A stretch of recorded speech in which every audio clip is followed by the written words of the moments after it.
The first item on the agenda are minutes from September 18th and October 2nd. Mr. Secretary.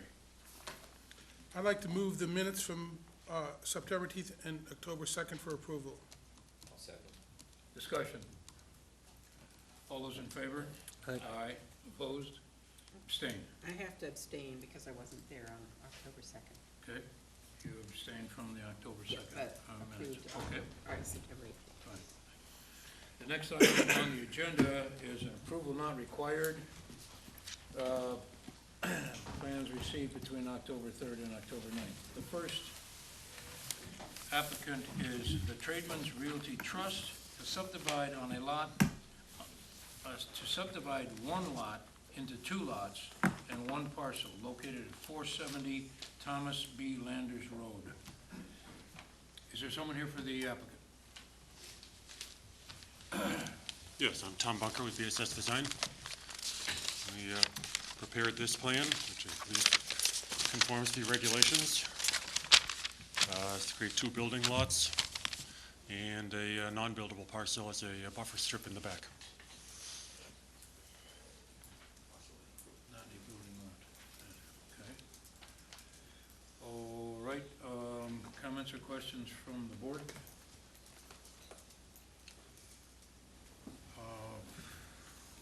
Okay, and so lot one and lot two are the lots that are being developed, is that correct? Okay, Yes. and the lot two is the one with the long triangular piece to the right here on the plan? Okay. Are there any comments from the staff? Sir. Okay, then I need a motion, I will entertain a motion that we accept this approval not required. So moved. Second. Further discussion? All those in favor? Aye. Opposed? Excuse me. The butter has an objection, a point of information. I'm sorry? The director butter has a point of information that's put in before approval is given on this parcel. I'd like to approach the microphone.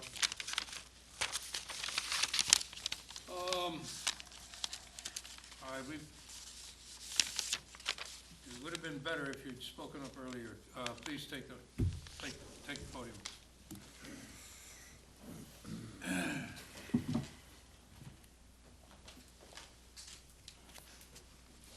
Good evening, Matthew Hanley of 710 Thomas B. Landers Road, the direct abutter to the rear of this parcel.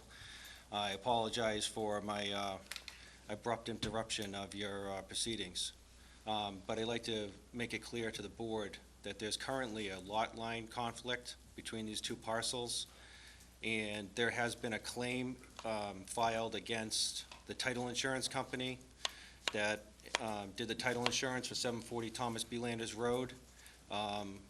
This dispute's been going on for some time, all the way from the original planning stages of Light Industry C.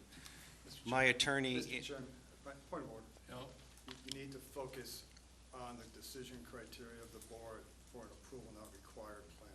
Oh, I will. So anyone's just Right. try to keep you on track. Okay. Excuse me, Mr. Curry. If there are legal issues, those we do not entertain here, but Well, please finish your comment. my argument is, how can this board give approval for a subdivision when the lot size is not known? That lot line could change the criteria for the setbacks and make one of these lots unbuildable. So what I'm asking is, decision should be held until the time that the Tradesman Realty Trust attorney and my attorney can sit down and remedy the situation. My attorney, Stephen Murphy, and my surveyor, Ken Anderson, Anderson Surveying, have multiple times offered to sit down at a discussion table to resolve this problem. And Tradesman Realty Trust has been unwilling to do that. I would like this discussion to happen before approval is made for a subdivision. I can interrupt you. Okay. It's a point of order. Yeah, It's kind of, you're way off track. I understand. So I'm trying to get you back on track, with all due respect to the speaker. You need to Okay. stay on track but this is an approval not required plan. Remember Marlene's presentation to you, the only pertinent dimension is the frontage. You're making no zoning determinations whatsoever, whether it's buildable or not. very simple ministerial question in front of the board tonight is whether the plan depicts a subdivision under the subdivision control law. Right. That's it. Right. So all of this is surplusage, so we Okay. need to focus on it. So, Mr. Hamley, thank you for your comments. This is not an application for a subdivision. This is a division of two lots. That's what it is. It is Two not a lots? subdivision. It's We can- dividing one lot into two lots, can- correct? That's true. Correct. We've got a long agenda tonight.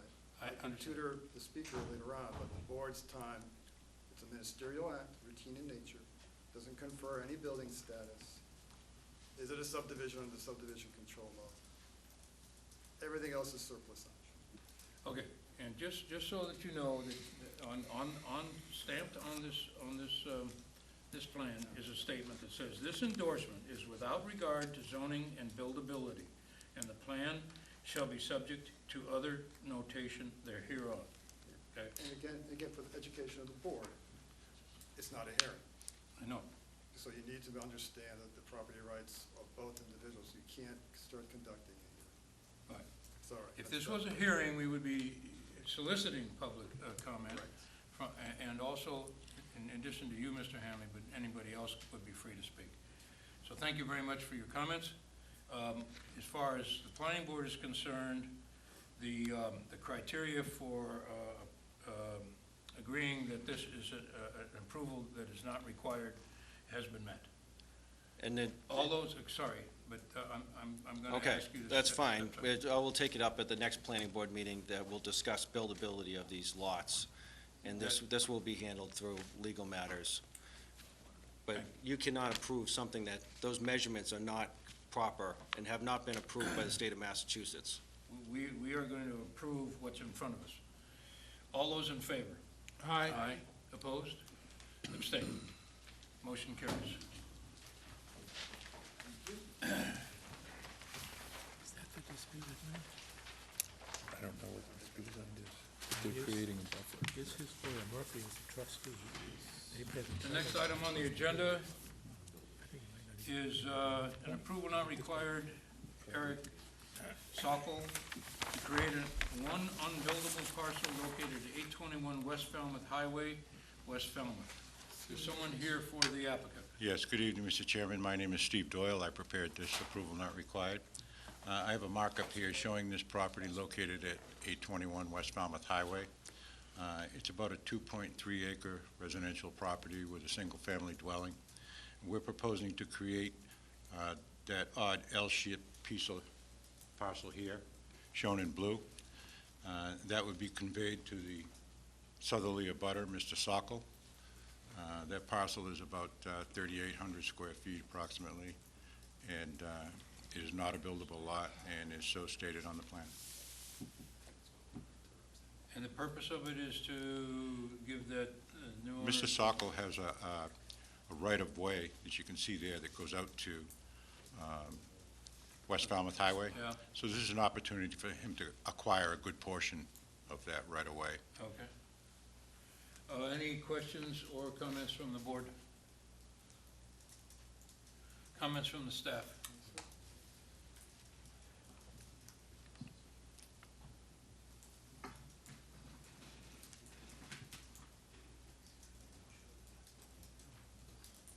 This meets the, Just yes? one question. Currently, how does this resident get out to West Falmouth Highway? I see the gravel drive, and then there's just a line that says right away. Is he currently using, Right, there is a residence here, yeah, and they share a driveway. okay, He has an easement over that driveway. okay. So that's how he's getting out now Right. in the future. He has a deeded right-of-way over that property. Thank you. Okay. Any other comments or questions from the board? And no comments from the staff? You can recommend it? You can see all they're doing is creating a parcel, not a subdivision by definition, so it's entitled to your endorsement, a simple ministerial act. Right. The frontage is not an issue then? Because it's not a subdivision Right. by definition, Right. you're not dividing land. Okay. All those in favor? I'm sorry, excuse me, I need a motion. I'm sorry. I need a motion to accept this as an approval not required. I move that we approve the application of Eric Sokol to create one unbuildable parcel located at 821 West Falmouth Highway, West Falmouth. Do I have a second? Second. Now, discussion. All those in favor? Aye. Opposed? Abstained? Motion Thank you. carries. Thank you.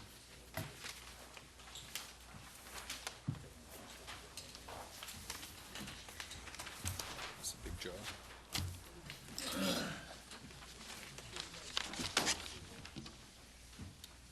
The next item on the agenda is discussion.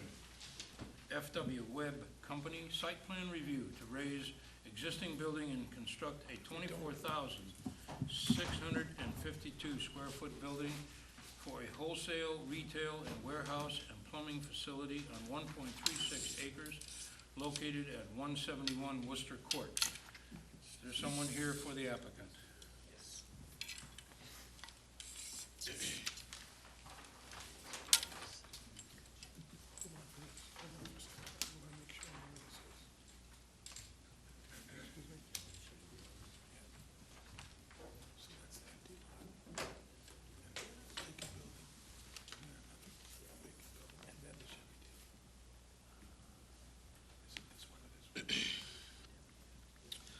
Good evening, Mr. Chairman. My name is Andy Macbeth with JM Cool. We're FW Webb's construction manager. FW Webb, for those of you that don't know them, is a wholesaler of plumbing and HVAC supplies to contractors. And I'm going to do a brief overview of the building architecture, and then Nicole from High Point Engineering will take you through the civil plans. So the building has 4 interior components. I'm just going to have to move this over a little bit so I can point that out.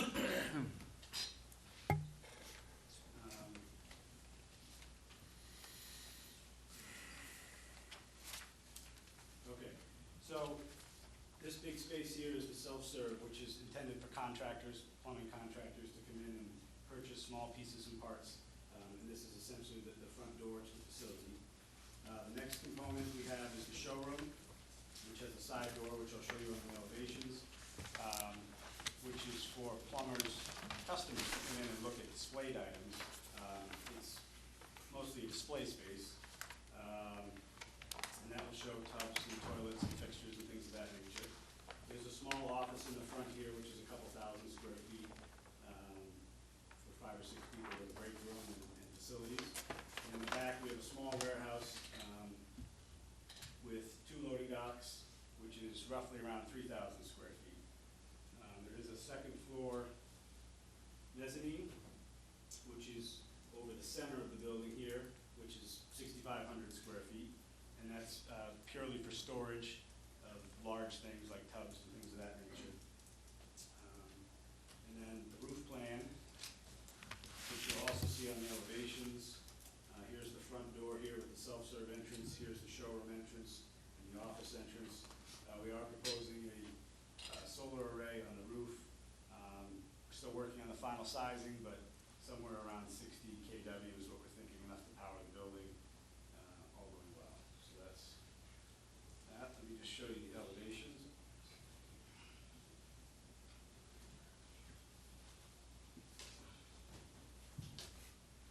Okay, so this is the front. We have basically 2 products. We have shakes here, and we have clapboard siding here. Mostly gray. We've got some what we call web red. That's their corporate colors here in the center. And over here, this is going to be a canopy, which is going to come over the self-serve entrance. These are windows into the self-serve. These are office windows. The rear of the building, we have metal siding. On the other side, this is the showroom side. Here's the showroom entrance. Here's the office entrance. Some showroom windows, and here are the loading docks. We have some masonry around the docks. And then on the other side, we have clapboards coming around the corner about 30 feet. And here's the solar array. So that's a quick overview of the architecture. I'll let Nicole take you through the civil plans. Any questions on the building architecture, or do you want to do that at the end? At the end, okay.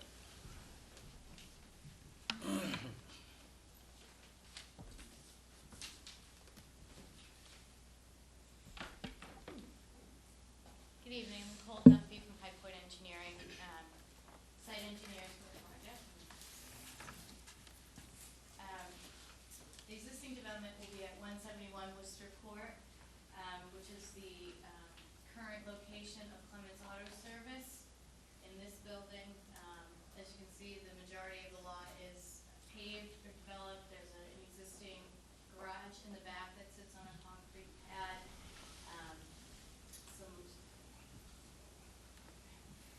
And then a landscaping island in the front with minimal landscaping along the back property line. This is actually on the abutter's property line, so it'd just be this small piece here and then a little bit at the driveway curb cut. There's two existing curb cuts today. There's this large one over on the south side and then a smaller one on the north side. What FWF is proposing to do is demolish the existing building and one-car garage and replace it with their new facility. To relate to what you just saw with the architecture, the front of the building will be here where you'll see the red on the front of the building. The office and showroom doors will be on this side, the loading dock will be back here, and the overhead garage entrance will be on this side. What we're proposing to do is reconfigure the existing parking lot, upgrade the entire drainage system, upgrade the Title V septic system, improve the site lighting on site, and add additional landscaping and open space throughout the property.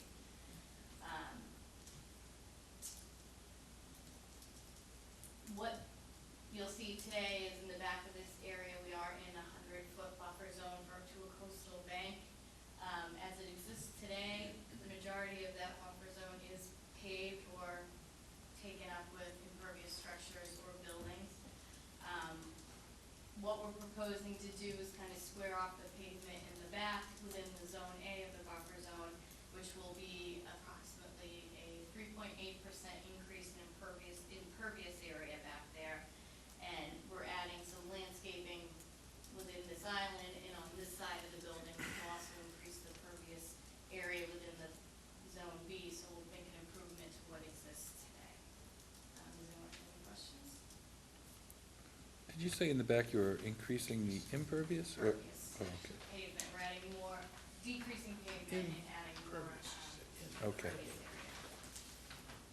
What is the grade? This here, Okay. this is gonna be this subsurface infiltration system for the stormwater. All the stormwater will be collected on site, treated for water quality through a storm scepter, and then recharged to the groundwater under that system. Okay, we'll start with questions down here. Paul? Sure. Paul, did you have a question? No, I just asked. Oh, okay. All right, Why don't you ask it again, Excuse me. so for public record, so we can hear it? I was asking about the grid pattern on the corner of the lot. Okay. And what was the answer? And I explained that this is the subsurface infiltration system for the drainage system.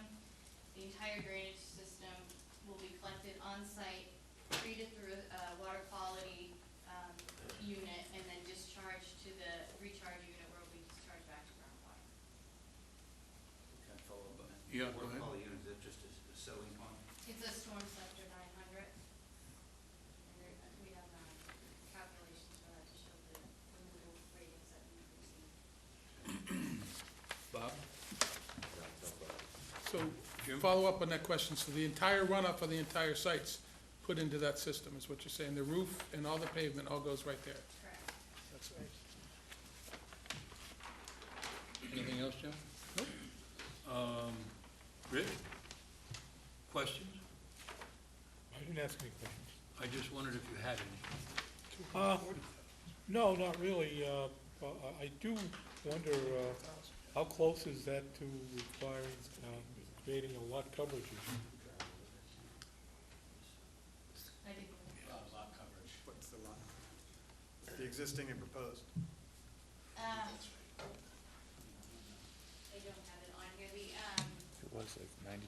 So the lot coverage is 89.6% under existing conditions, and it'll be decreased by 1 or 2%. The total landscape area that's gonna be increased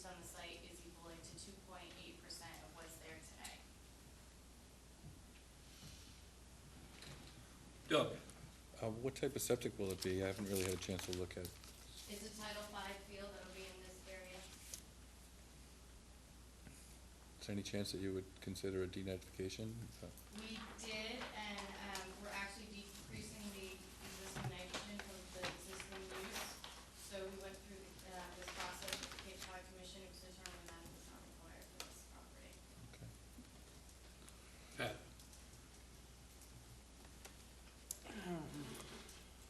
Right now, I'm just wondering, because you're increasing, it looks like the, no, you're not. I was gonna say you're increasing the nonconformity of it, but you're not. I was looking the wrong way. So you're decreasing the nonconformity.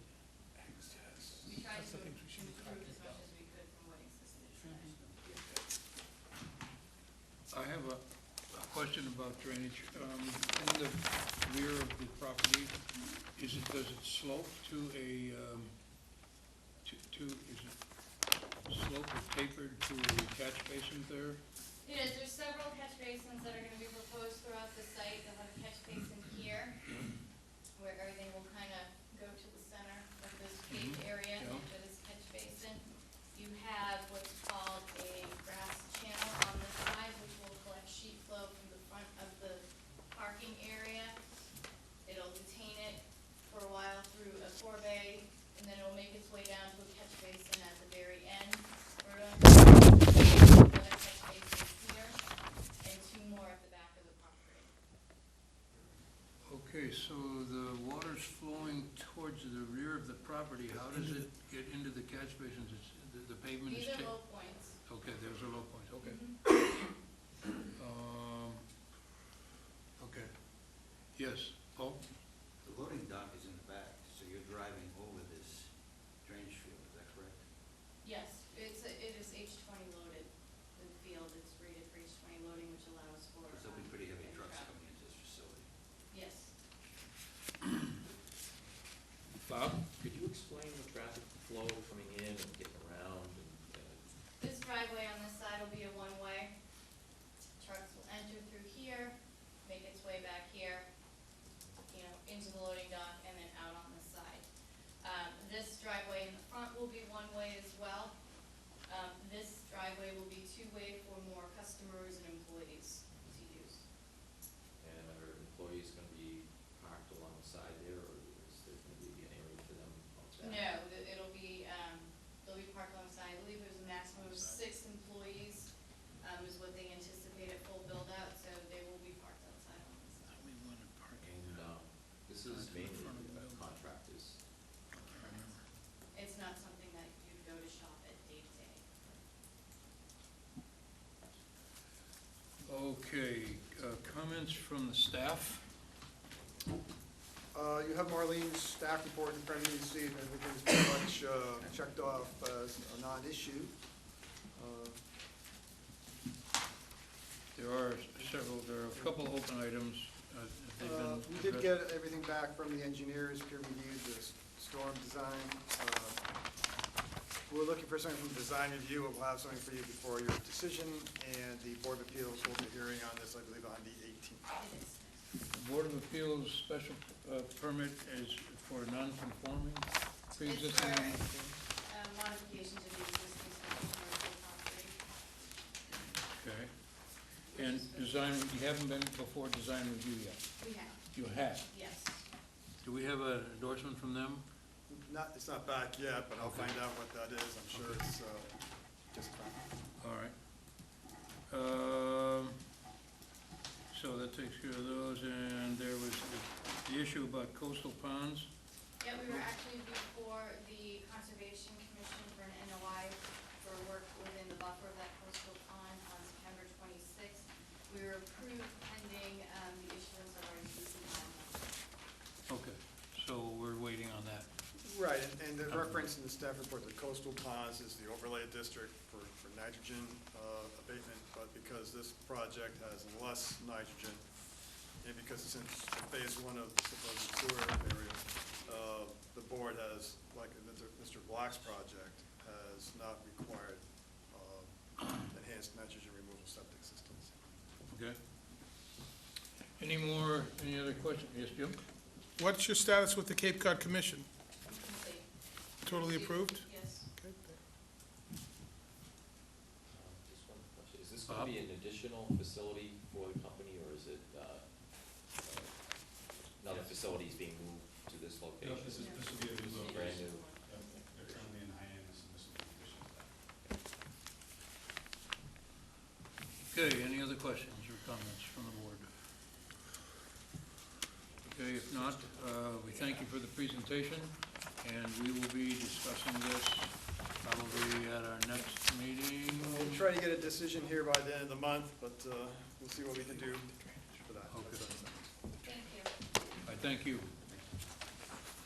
Any questions? Mr. Chair, somebody in the public wants to speak. What? Oh, I'm sorry. Oh, yeah. Okay, Okay, hang on one second. Yes. Nancy?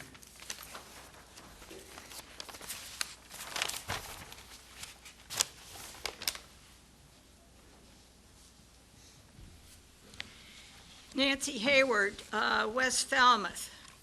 I had some comments and/or questions. I was fortunate enough to catch unexpectedly some part of the Cape Cod Commission hearing on Channel 15 this afternoon. Unfortunately, I didn't hear the whole thing. One of my questions had been about traffic, whether or not there'd been a traffic study done.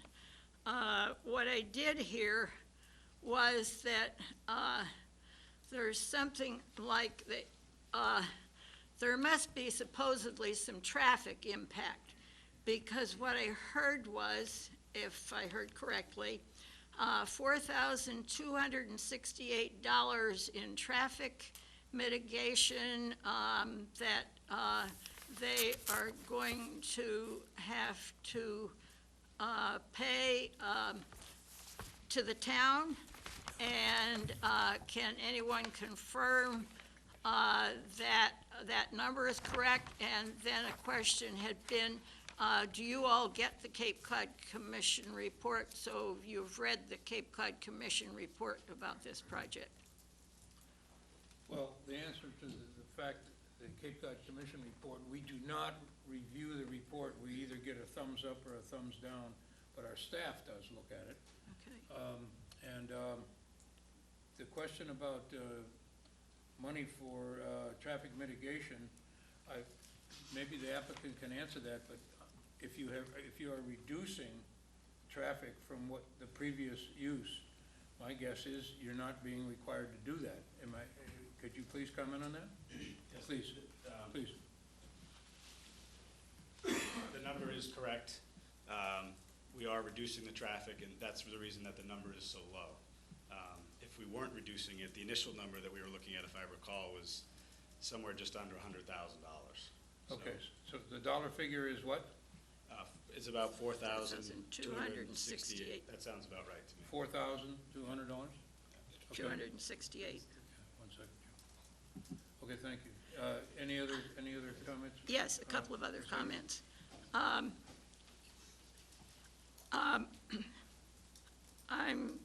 sorry that I didn't get to the Conservation Commission hearing on this. I wasn't aware of. I haven't been paying close enough attention. This is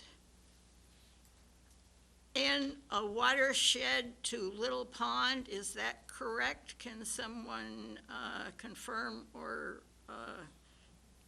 deny that?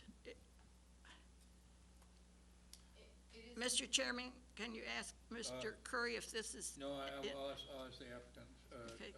engineer. It is in an area tributary to Little Pond. All within the watershed?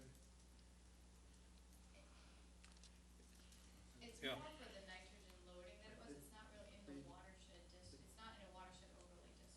Okay. Yes, Mr. To answer Nancy's question, it's in the Coastal Pond Overlay District. there's a groundwater recharge area to the coastal embankment. And we had just discussed the fact that this building has less nitrogen than the predecessor.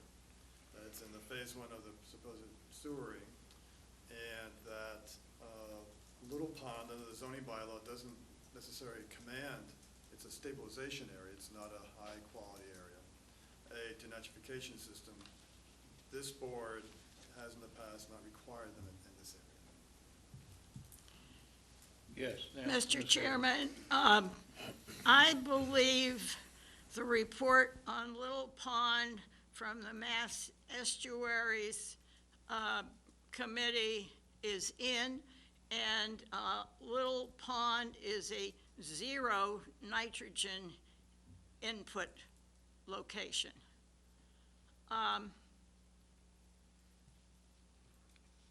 I do think that having 25% of their electricity provided by solar is a plus, but I'm not sure that that balances out putting any nitrogen into Little Pond. Go ahead. All right, that's my only statement about the nitrogen input. I understand that you've been to the Conservation Commission. I didn't quite get what report they have not returned to you. I can go read the stuff at the Conservation Commission. You said you were 100 foot from the coastal bank, and that's behind, the coastal bank is which direction? Yes, all right. This is the top of the coastal bank right Yeah, here. okay. If I can Yes. respond to your comment about us adding nitrogen to the Little Pond coastal bank overlay. What we're doing is we're decreasing what's added to that pond area today. So it's an improvement from what you have under existing conditions. So that was where they decided that we didn't have to decrease it anymore by adding a denitrification system, because we were already reducing what was being added to that pond today and improving the conditions. Mr. Chairman, may I ask her Yes, go another ahead. question on Go that? Was that the consensus of our Conservation Commission, that the fact that you had decreased the nitrogen input, which was there before, satisfies our Conservation Commission? Or was that only satisfying the Cape Cod Commission? It satisfied the Cape Cod Commission. What I was before the Conservation Commission for was a notice of intent for the work that we are doing within the buffer. Okay, all right, And, okay.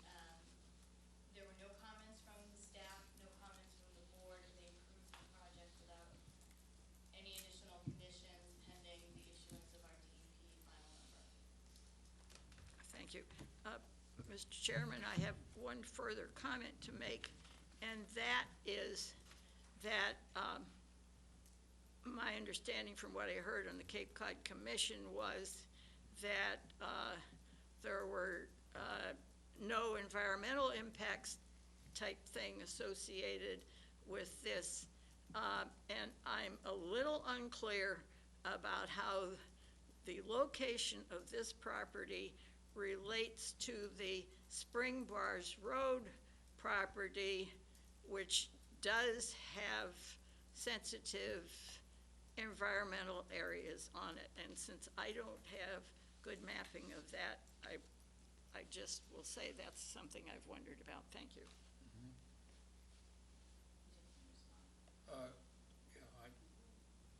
Ms. Hayward, the property that's being proposed for development by the town, Spring Bars Road, is behind this property. Okay, yes, Jim? Yes, just a point of clarification. Ms. Hayward mentioned, I thought I heard her say that the $4,000 for traffic mitigation was going to the town. I wondered, I thought that went to the Cape Cod Commission. Does the town get that traffic mitigation, or is that a Cape Cod Commission issue? Cape Cod Commission has certain formulas with regards to their jurisdictional competencies. And they've decided that under their jurisdiction, a certain sum of money has to come forward. But we're we're a little off track again. We're getting sidetracked on site plan review and. I was just, all this stuff. she made a statement that it comes to the town. I'm just saying this to the town of the Cape Cod Commission. Right now, it's the Cape Cod Commission, That's all I wanted to clarify. and they'll dole it out as they see fit. That's like a revolving fund for them, and they give it out for That was my Are there question. any Thank other you. comments from the public? And I apologize for not recognizing Ms. Hayward. Any other comments from the public? Okay, then, again, thank you very much for your presentation, and we will get it on our agenda just as soon as we can. You're aware that we have town meeting coming up, and we have some major considerations for that. Thank you.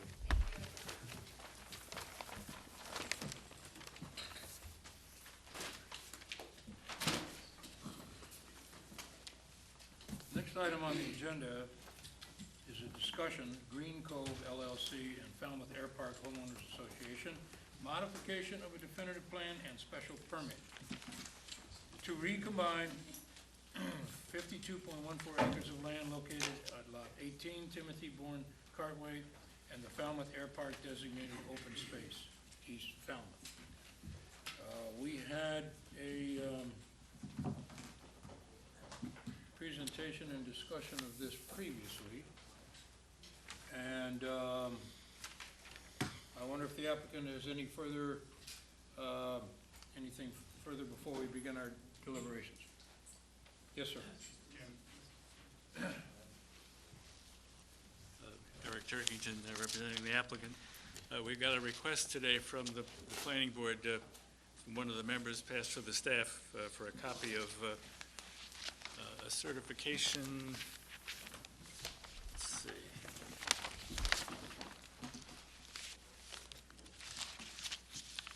The Class AB operator certificate for the premises. And we have that for you. Just to the clerk. We'll file it, thanks. And I had asked in the previous meeting, and I didn't note what the response was, is the air park either a trust or a corporation?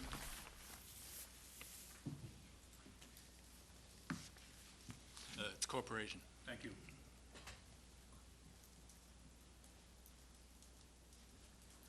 Okay, we have now a chance to discuss the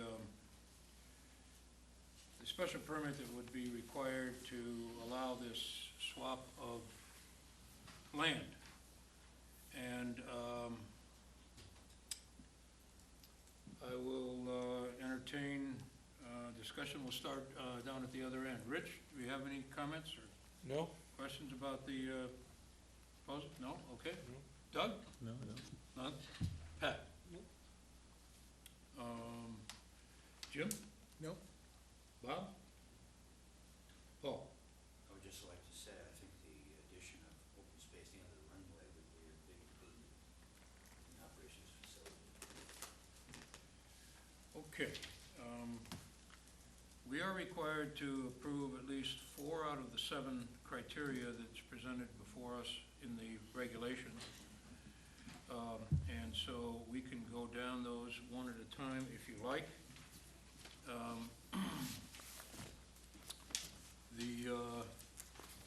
I should probably read these word for word since I've written them down here.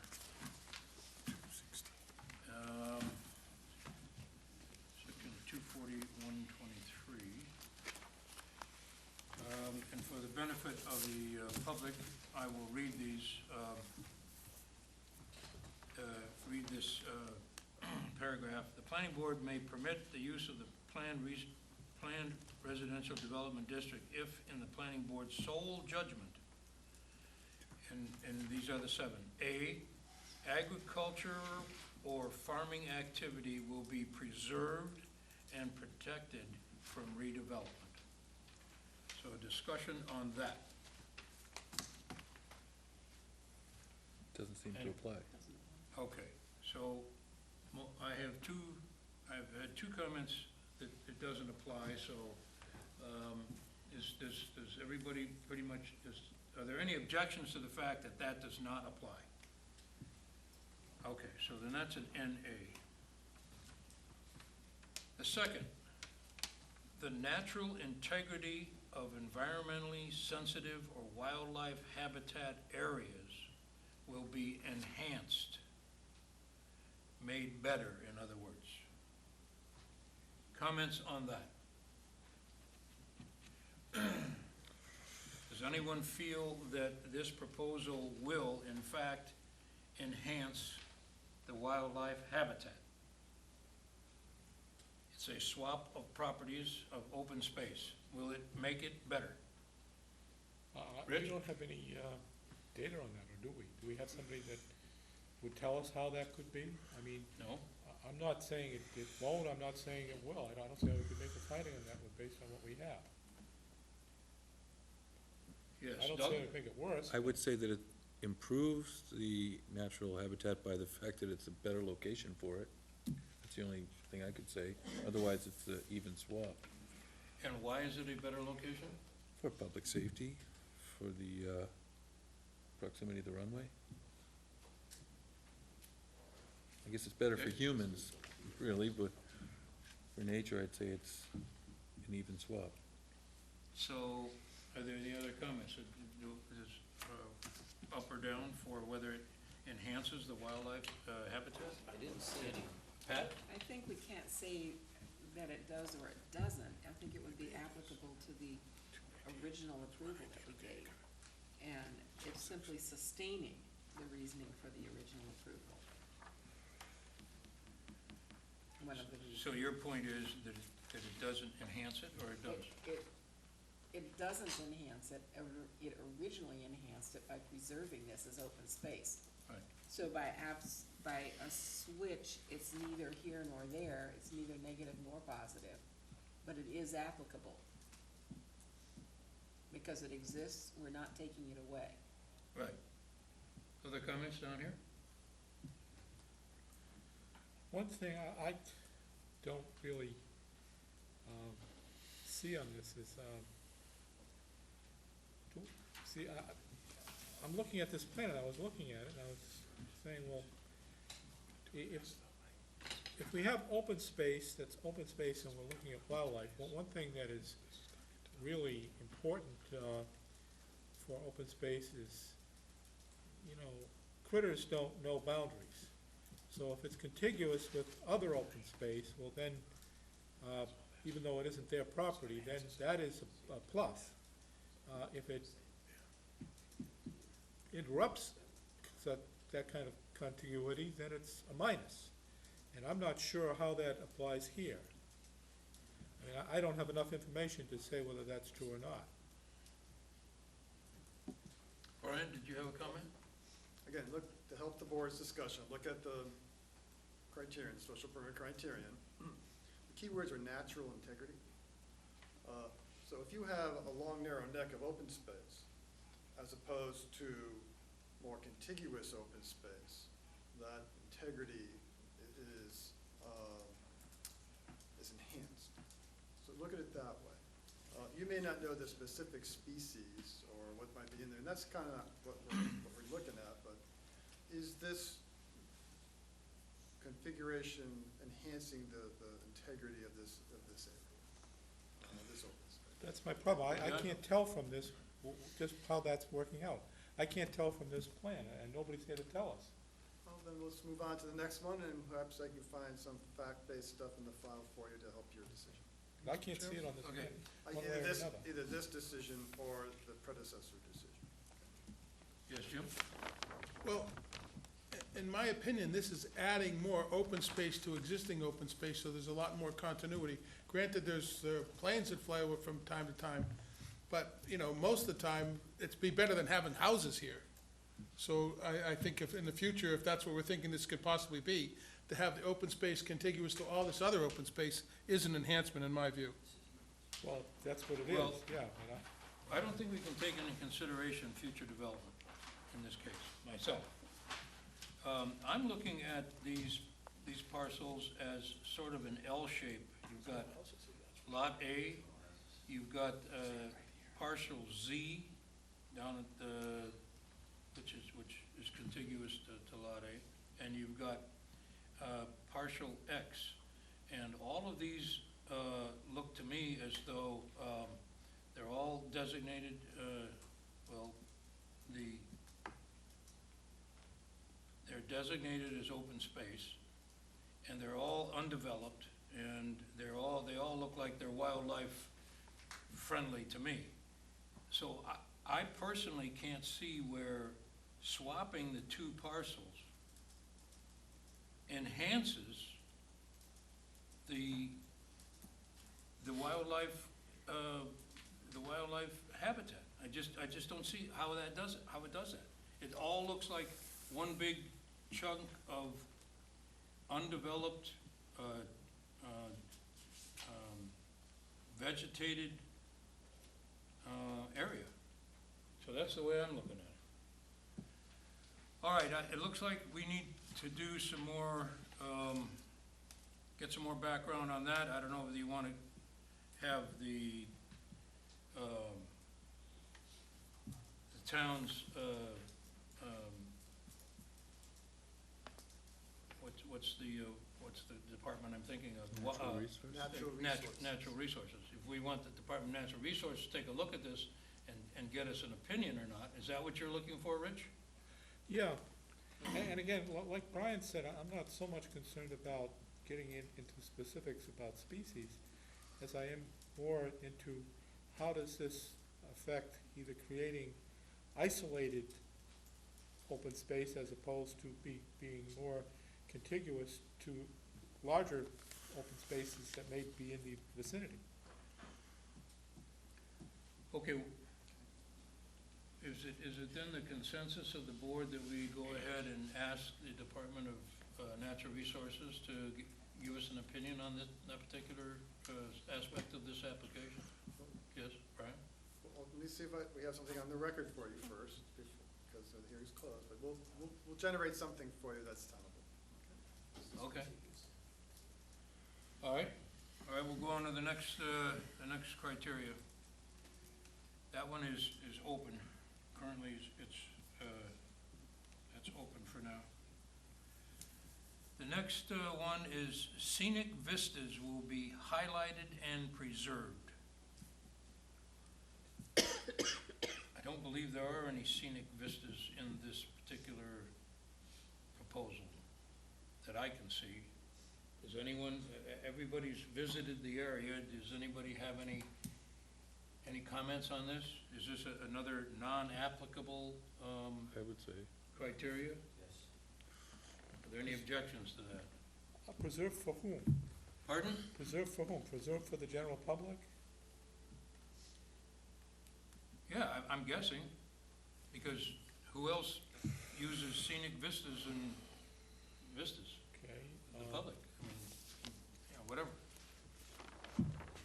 All right, I'm gonna say that's a non-applicable one then, if there's, On that issue, I don't see, well, we have a little sketch here as to where where you have the public roads, is Route 28, and Timothy Bourne Cart Path, is that a public road? It's certainly not Timothy visible Bourne from Parkway? 28. What? Timothy Bourne, Cartway? Is that a public road? I don't believe so. I don't know. No, it's not. It's a very small single road. No, Dead All end. right, well, then just a that's, dirt road. then that's just a non-issue. I mean, it's Right. not here, it's not, Okay, Mr. Chairman. neither plus nor minus on that. just a moment. Okay. Yes, sir? A point of order, if you don't mind. I don't believe Mr. Latimer was in attendance at the hearing, or that he saw any of the testimony that was presented at that time. I'm not sure that he should be participating in this conversation. All right, thank you for that comment. Well, Is that? That's right, you missed it. Huh? He did miss the hearing, did he not? And So what is the he's term required to called? recuse himself. The town hasn't accepted that general statute that allows you to review the record and make a statement that you feel comfortable in participating in the discussion. I don't believe you can. Now, is this a, The This was a public this is a definitive plan special permit modification which requires a hearing under the zoning and the subdivision control, so you missed the hearing Okay, I missed the hearing on the modification. on everything. So, So you, thank you for pointing that out, Right. Mr. Turkington. Well, That's an wait, oversight I on wanna our be clear part. something. This is, you, what is this right now? Is this a hearing or a discussion? No. the hearing has been closed, presentations were made, some additional evidence was asked for, was Okay. delivered tonight. You obviously can't vote, and, as you missed the hearing, typically speaking, the board member just, takes a back seat. Okay, can I ask one more question? Was there a presentation by qualified personnel, competent personnel, that addressed these issues, which should have been addressed at the hearing? There was a presentation made by the attorneys for the applicants, and we spoke to certain issues. This may or may not have been one, but certainly it's, the special permit criteria are here today based on the record that was presented. The board has to make these specific findings. So maybe they can't make this one specific one, maybe they can, but that's what we're talking about right now. We're talking about your eligibility to enter into these discussions. Should I leave the room? No, you don't have to leave the room, but without this information and your ability to vote, it doesn't make much sense for you to participate. Typically speaking, the board members who missed the hearing don't do that. Well, frankly, I didn't realize that. I thought we were getting a new presentation on a modification for something that was issued before. And I missed it. Usually I pick these things up and tell board members that they are not eligible, and sorry about that. It's all right. I think we all missed it. And Mr. Turkington pointed it out, so, Ralph asked me what I Rich? thought. Rich, if you'll refrain from participating in the I rest of the will discussion refrain on now, that, thank you. Okay? Where were we? We were talking about vistas and highlighted, or highlighted and preserved. So does anybody feel as though those are applicable, that particular criteria is applicable in this case? I don't think anybody does, so that's a an NA again, okay. The fourth criteria, existing recreational activities integral with the region and local tourist recreational economy, which cannot otherwise be self-supporting, will be preserved and protected from the redevelopment. Existing recreational activities integral with the region and the local tourist and recreational Absolutely. economy, which cannot otherwise be self-supporting, will be preserved and protected from redevelopment. Okay, so you could talk about like walking through these areas, or hiking, or what you can't. Flying planes. That's not on the land. Well, it's That's recreational. not on the land, But it's a recreational activity. It's a recreational activity. yeah. I mean, just like a, I Carousel. agree. Recreational activity because it applies to the whole development, not just the, okay. So, how do we feel about that? Are they preserved and protected from redevelopment? Yes. Yes. Yes. Okay.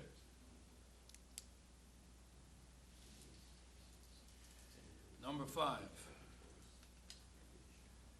The excellence of the overall design and residential amenities are such as to warrant special consideration for modification of existing standards elsewhere in this chapter. That's a tough one. That is a tough one. The residential amenities, I'm guessing the primary one would be the air park portion of it, are such as to warrant special consideration for modification of existing standards elsewhere in this chapter. So then we have to look at the other standards in this chapter, don't we? How do you feel about this one? Jim? Well, I think it does, and I think within the chapter, it might have been some things we've already talked about here. I just think it's a great improvement for the residential, as opposed to having houses underneath the runway and making it open space is just a huge improvement. I think that's an overriding view we should take of this. Other comments? Yeah, Doug? Without researching the rest of the book, it seems like it's implying, does it overall improve the development? Does that not sound reasonable? Because if that's the case, I think it does.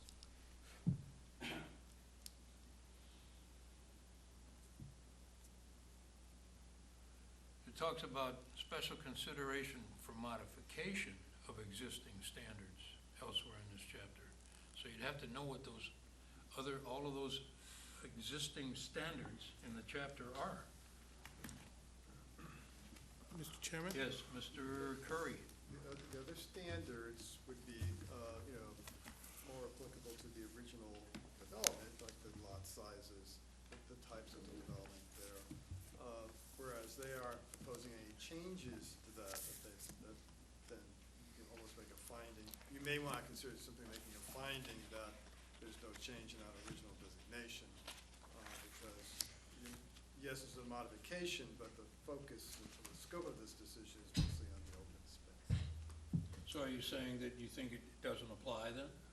I think that it's applicable, but I'm saying in this instance, you may want to just think about the fact that they're really not coming in and modifying lot sizes. They did come back years ago and modify, there used to be some lots that had quadplexes on them, 4-unit structures.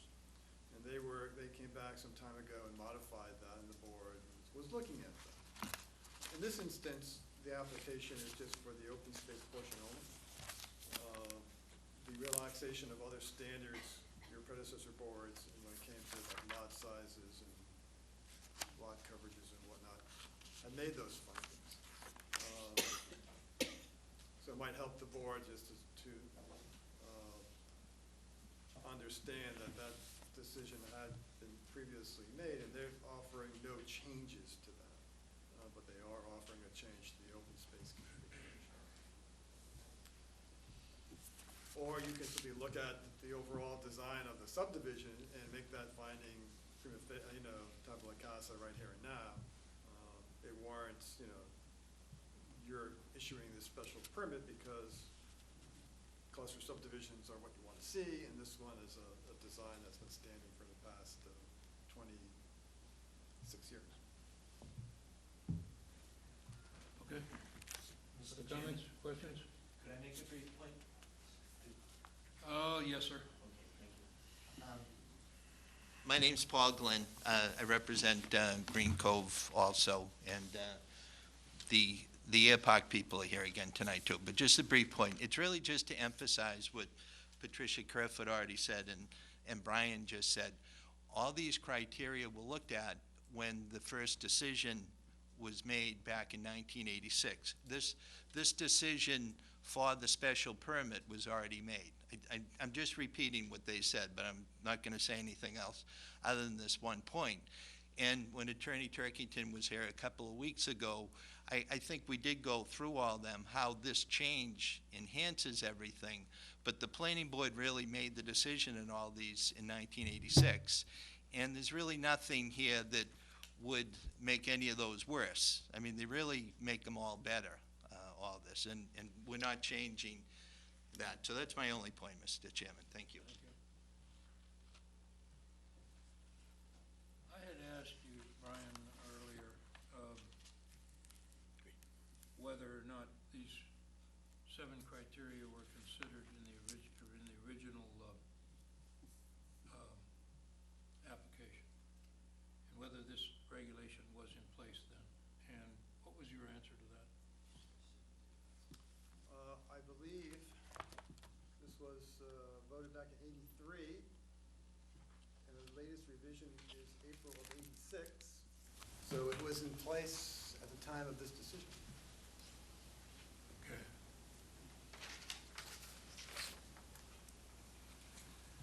Okay, so then, the, number 5, which is what we were on, was it not? Yes, the excellence of overall design of residential amenities warrant special consideration. Then do we feel that this is something that we agree with? Yes. Yes. I do. Okay. All right. The 6th criteria, the proposed development is consistent with all municipal comprehensive plans and objectives. Now, the comprehensive plan in effect currently is the local comprehensive plan, and I asked the staff to review that, which Marlene did. She sent us an email pointing out what is applicable in the local comprehensive plan concerning planned residential developments. And so I asked Pat if she would, since she's the chairperson of the subcommittee that's dealing with the local comprehensive plan, if she would print out for us what the local comprehensive plan says regarding this. And I believe it's under goal number 2. You look at the paper that we handed you. Goal number 2, policies, was it 2 and 3, Pat? 2 and 3, yes. Policies 2 and 3, so that would be the 2 at the bottom of the page. And if you haven't had a chance to read that, you might want to, but I'll briefly read it. The subdivision, under policy 2, the submission of a cluster development preliminary plan for residential subdivisions of 5 lots or more, or 5 or more acres, shall be required for consideration during the development and review process. Preserved open space within any proposed subdivision shall be designated to be contiguous and interconnecting with adjacent and undeveloped land or designated open space, and shall be the subject of a permanent conservation restriction.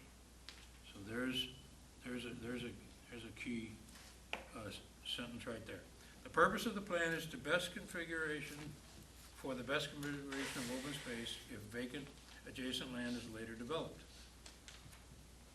which is a possibility here. Density bonuses may be used in exchange for the preservation of additional high-quality open space. So, that being said,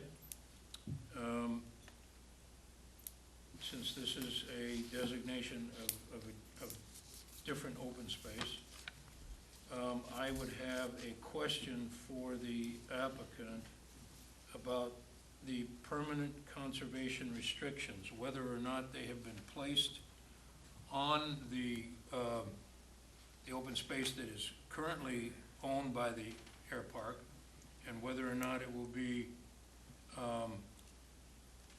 placed on the new open space, should it be conveyed. The answer is yes to both questions. It is, there's currently deed restriction on the land currently covered by it, and the intention is, following a vote of the corporation, to put a similar, the same restriction on the new parcel. The point you're raising here about whether this is consistent with the municipal plan and objectives, that question, the very same question was asked by the Cape Cod Commission of Mr. Curry during their process, and his answer was yes. Thank you.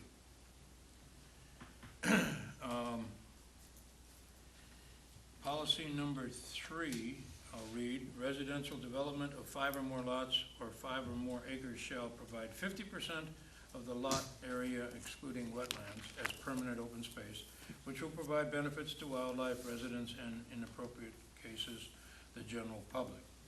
Such open space may be provided through cluster development, which this is, and/or be part of individual lots provided it is permanently restricted, and that is not the case. Where appropriate, open space may be provided off-site or a contribution of funds being made to the town for open space acquisition, and that's not the case here either. So, any other comments or questions about number 6? Is the development consistent with the local comprehensive plan and objectives? No negative comments, so I'm assuming that you're saying it's affirmative. Okay. The last criteria. The proposed development site plan is designed, as it was then, and will be modified now, in its space allocation, proportions, orientation, materials, landscaping, and other features as to produce a stable and desirable character, complementary and integral with the site's natural features. Pro or con on Say that? that's a yes. Okay. It's a yes. Yes, Three yes. everybody? Yes. Okay. So.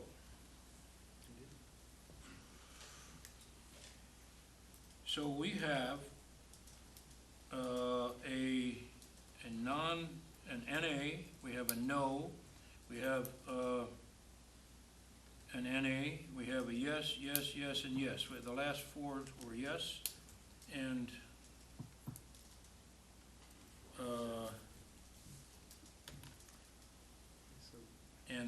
the no was an open item, so we were going to consider that. So we have You did it. given a yes to at least 4 of these.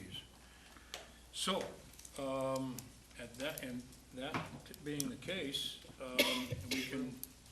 we can consider any of the others if you want to in the future, or let it go at that, or I will just ask what's the board's desire. Do you want to consider taking this further, or do you want to ask the staff to draft a decision? Doug? I was just looking at my little map feature here on the iPhone, and the parcel that we're considering using as open space is closer to the end of Timothy Bourne Cartway, which is almost abutting the open space parcel where the country club is. So that's maybe a little bit more helpful. And on the other side is just residential area. So Okay, just one more little push towards saying it's good. all right. Any other comments? Yes, Paul? The original report back in 1986 by the town planner. Swing that mic around so that, there you go. The original report by the town planner back in 1986 indicated the highest concern was automobile and air traffic. I don't believe that's being changed by this revision. Okay. Other comments? Pat? I personally think that this revision is better than the original, and I would love to see it passed. Okay. I agree. Jim? I'm on board. Bob? Okay, and, all right. So it sounds to me like you're ready to entertain a draft motion from the staff at our next meeting, maybe? That's why I have your guidance. Okay. So we'll draft it up and probably see it in the next week or 2. Okay, I don't think we need to vote to take No, it any no, further.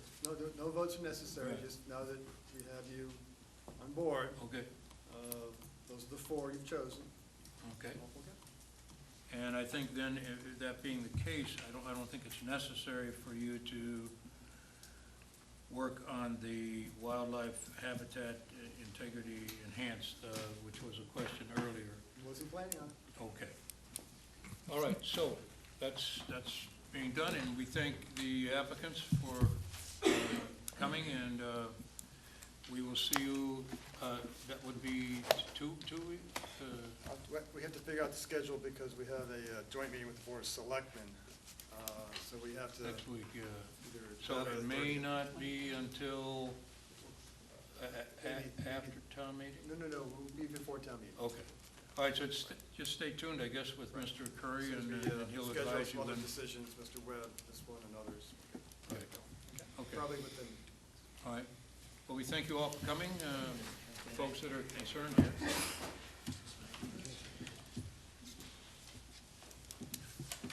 The next item on the agenda is the recommendations for the planning board and petitioners' articles for the annual town meeting. I'm going to suggest that we do the petition articles first, so that we, so that they may leave. I believe there's only one. Now, you have a memo from Marlene here. Right. You comfortable with it? Okay. I can answer fact-based questions, so Okay. I won't recuse myself in this instance because you have a recommendation from others and a memo you'll be discussing, but I can answer fact-based questions. Okay. So, Mr. Santos, we're going to entertain your article first. We have a memo here from, everybody received it, should have received it, from Assistant Town Planner Marlene, talking about how we could deal with this. Does anybody have any comments or questions about the petition article? Pat? Well, when we recommended and town meeting passed that there won't be any structures in the front yard, it wasn't, as I recall, any discussion about whether it was a pervious or impervious surface.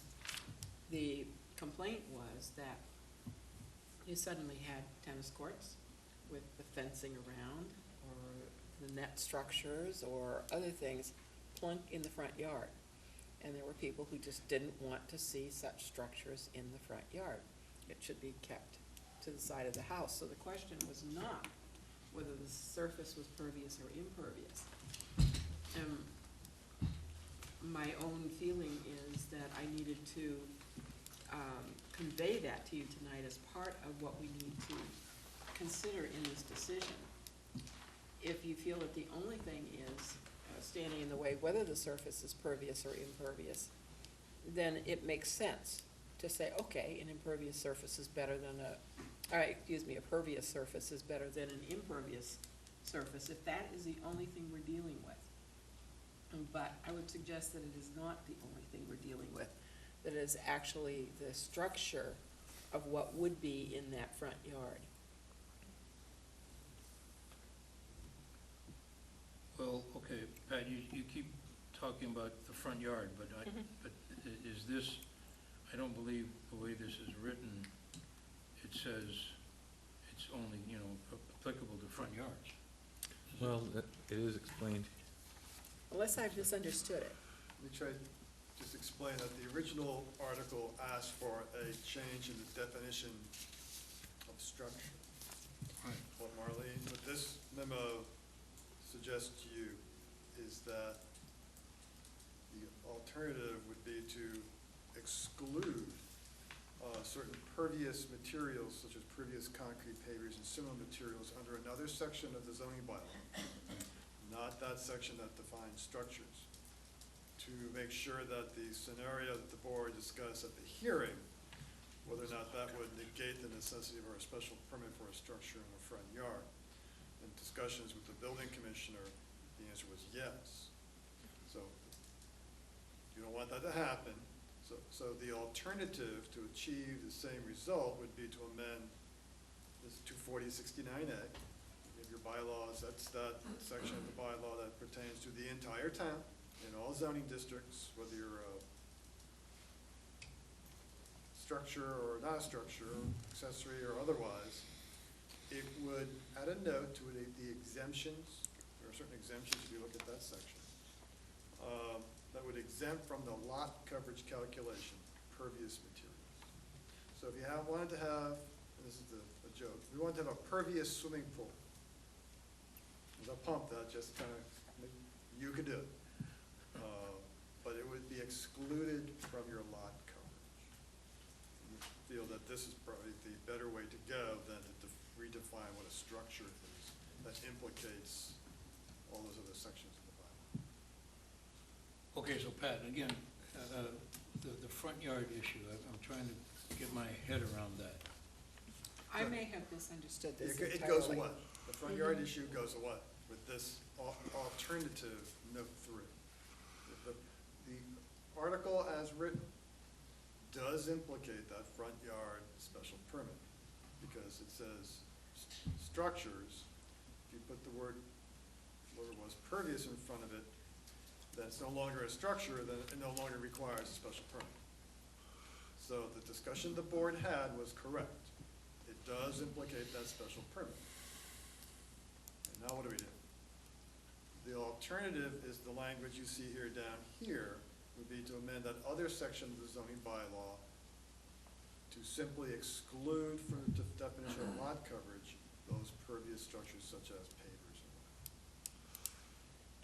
One minor I point. don't see anything about front yards in the article. It's in the memorandum It's page in the right here. memorandum, but you see, the article doesn't speak to front Change yards. it to this. Only modify the note. Mr. Chair? Let's take a step back, a couple Excluded steps from back. lot Rob. coverage are materials considered previous by the building commissioner, including but not limited to pervious. I still don't see it. Well, here's a good explanation of it right here, Rob. During its deliberations, Last line. the board discussed the implications of changing the definition of structure. I see that, I'm reading that, yeah. Okay. It states, this is permitted structure in a front yard. So we're not going there. Is in there, and special permit. Oh, yeah, in a front yard, okay, I see. So we gotta go to 240, Okay, 69A. so I'm understanding, okay, I understand now. So that's what we had discussed. Right. Okay. But if the board still wants to exempt pervious pavement from these calculations, this alternative language has been developed. Remember, the article just alerts the town meeting members to what will be discussed. You can make a motion on town meeting floor that looks just like we have here, the last little paragraph Yeah. right there. Uh, And that's what the board's consideration is for tonight. Mr. Chair? Yes, Rich? I would make a motion that we do that with one minor change, that the language read, including but not limited to pervious concrete pavers, as opposed to what's there, which is including but not limed to pervious concrete pavers. We do that to make sure you're all paying attention. Right. But I would move that we do that. I think it accomplishes what the petitioner wants to do, and it makes it, as Mr. Currier said, a neater way to do it. Oh, I see. It's a spelling thing. Could be limed if it's. All right, let me understand. All right, so I have a motion, and do I have a second? Second. All right, now, discussion. I need to know, I need some clarification with Jim. Yeah, I think this is a really good solution to not deal with what's a structure in the front yard and only move it into, on page, on 24068, on the note 3, just defining the materials as being pervious and just adding a note to it. So all it really affects, if my understanding, is just a lot coverage issue and has nothing to do whether it's a structure in a front yard. That has been avoided by this maneuver, and I think that's what I understood when I read this. That solves the Pat's issue. And a question I had too. It just is a lot coverage issue and not really defining whether you have a tennis court in the front yard, period. Correct. Okay. Now, I asked Marlene, the assistant town planner, last Friday, if she could find any historical reference to the decision that was originally made about 20% on a lot. Because I said, this particular petitions article deals with percolation only, and doesn't deal with anything other than that. And so she said she would, and if she could find anything, she'd get back to me, and she did not. So I assumed that she could not find anything. So, for those of you who were not on the board when we turned over the decision to go from 20% to 25% to the Zoning Board of Appeals several years ago, because there were very few of those, I looked up the criteria for going from 20 to 25% that the zoning board of appeals has to consider. And it's just so that, what else is considered beside percolation when you cover a lot? And in this particular case, there are 4 things. The size and the height of the structure in relation to the neighborhood. These are things that the zoning board of appeals considers if you go to 25%. Shadow on adjacent properties, views and vistas from public ways, and nitrogen on coastal embayments. So there are other things that are taken into consideration when you cover a lot, not just percolation. So those are the things that, that the zoning board of appeals takes into consideration when you go from 20 to 25. So my question to the board, this board, is do we want to consider anything other than Mr. Santos's consideration here about percolation? I guess the fencing should be considered. Which You think fencing should be considered? I guess it is a pretty big structure that we're just gonna be just, We don't know what kind of structures he's gonna put in there. well, I'm just saying potentially, I should say. Potential. Yeah, so fencing is what you think? I guess that's the only other thing that would Mr. come to Chairman? mind for me. Yes, Jim? Well, my understanding is, this would turn it into landscaping, basically. That's the way we'd be looking at it. And in landscaping, if you have a fence that's under 6 feet, you don't need a building permit. You need a building permit for fences 6 feet or higher. So it basically turns it into landscaping. It becomes the same thing as pervious pavers. You don't even have to get a building permit to do that. We're just saying, so if they, and you can put a 6-foot fence anywhere in your front yard as you like, unless you're in a historic district. So I just don't know where we're going with, but I think it basically takes it to the category of landscaping and not requiring a building permit because it's not a structure and it doesn't affect lot coverage on. In the past, we've had people who are in water resource protection districts come in. They're limited with this lot coverage issue also. So like, for instance, the farm stand on the corner of Bitcombe Road and Gifford Street has a pervious parking lot made of that pervious concrete. So the determination has already been made at least the staff level that it's not lot coverage. This sort of, let's bring it back to town meeting to sort of ratify in certain instances that we don't count pervious materials towards lot coverage, at least for percolation purposes. The other implication is, all right, this is we're not really talking about the size of the structure, remember, 25%.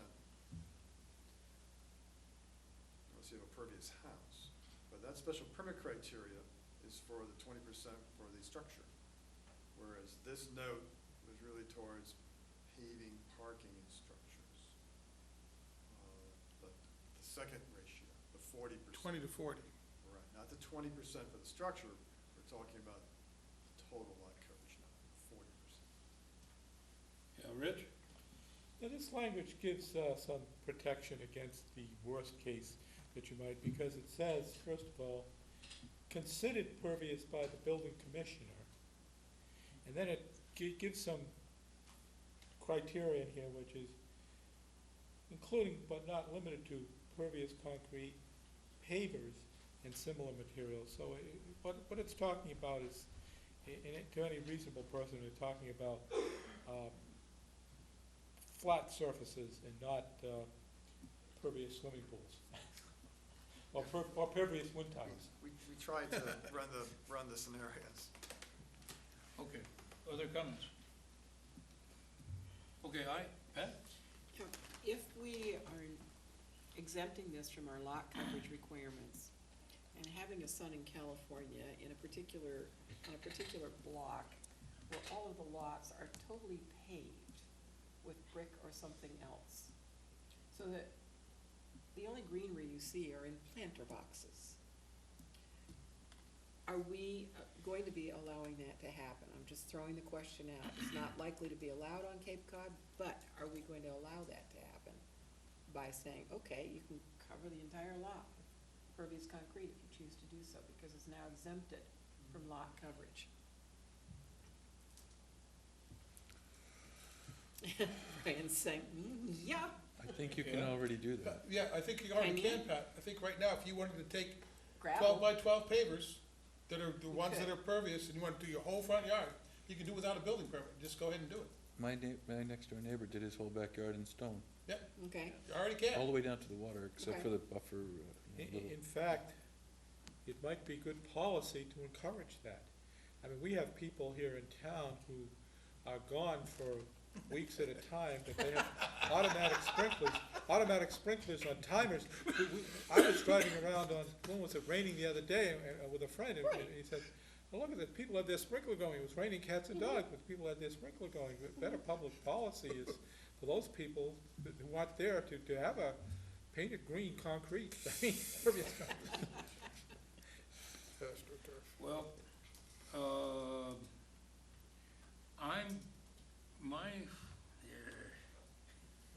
I have reservations, but I think my reservations are addressed by the zoning board of appeals having to grant a special permit, which would still be in effect for structures in the front yard, if we agree to this proposal that Marlene has put before us.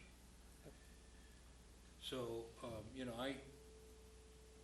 if you build a tennis court on a piece of property, and it has windscreens and on the fencing and windscreens, you're definitely restricting view, and possibly from if you want a corner lot, for instance, a view of a neighbor. But the zoning board of appeals would have to take that into consideration. I'm hoping there's a tennis player on the zoning board of appeals. Doug? Well, that was my question then. Would there still be a permit required for tall fences like around a tennis court? How would that apply? Are we I'm waiving? guessing we're not changing that at all. So that's required regardless, right? All right, then. So basically, My last what question. we're saying is we're going to add a note to 24069A, which says excluded from lot coverage are materials considered pervious by the building commissioner, including but not limited to pervious concrete, pavers, and similar materials. Okay. Pervious concrete, pavers, and similar materials. I don't know whether the building commissioner would agree that a clay tennis court or a grass tennis court would be included in that, but I'm hoping that Mr. that Chairman? he would, for Mr. Santos's benefit, yes? I want to get back to your remark about how a tennis court with some screening would disturb a view. Frankly, I enjoy seeing tennis courts. I was driving up Elm Road today, just by coincidence, and I was thought to myself that, now that's a nice looking facility these people have here. And I suppose if I had tried to look beyond it, I could have seen the pond, the salt pond in back of it, but it didn't bother me that I couldn't see the salt pond. I thought that was nice. What really bothers me to see, frankly, is so many golf courses. I mean, where I should be seeing woods. I mean, that really bothers me, but we have nothing to say about that, do we? Okay, let's stay on the, Well, no, let's but stay I on, mean, we're not Mark talking Twain said about golf golf is a courses. good walk ruin, and Okay. it's also a good view ruin. All I'm Sorry- telling you sorry, is, Brian. all I'm telling you is That's just my opinion. the criteria that, to go to 25 had those four things. Okay, so, we need to then vote whether or not we recommend or vote indefinite postponement, recommend indefinite postponement on this article. So I will entertain a motion. You have a motion on the floor. Well, I've already made the motion. You did? I didn't hear that. Yeah, I made the motion that we adopt the Oh, language. that- excuse me, yeah, and then you, with the With the correction. typo. Of course. Yeah, with the typo. And then we had, Doug, you seconded? I second. Bob Larry. I second. Oh, you second, okay. All right then, is there any further discussion? Okay. All those in favor? Aye. Opposed? Abstained? Motion carries. So, Can you change the language from the purpose to the other statement? why don't, can we give you a copy of what we're going to do here? And that would make it easier for you to understand what we're going to be doing. In fact, you could get that from Mr. Curry tomorrow, or we could give you a copy of the memo from the assistant town planner. You have my copy. Yep, Here. right here. I think this will explain it, and then you need to reference, of course, this book. Notes And, 1, 2, and that'll be note 3 at the bottom of this table right here. Would you like to take that with you and have a seat and just read that? Why don't you take You that can too? get my book You need back to with take you. that too. That's where it's gonna be added. Okay.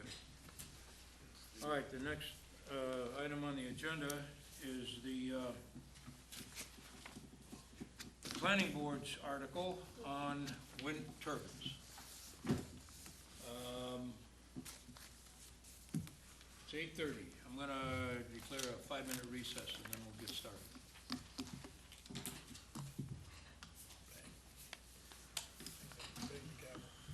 Okay.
mean, the point is, you don't want somebody putting up a 10-foot fence with screening and blocking your view out.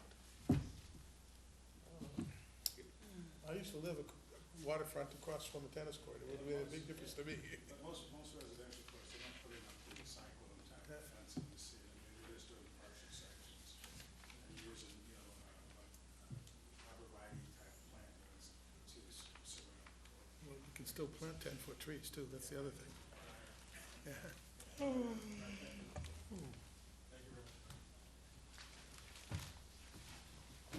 Everybody back now, Paul.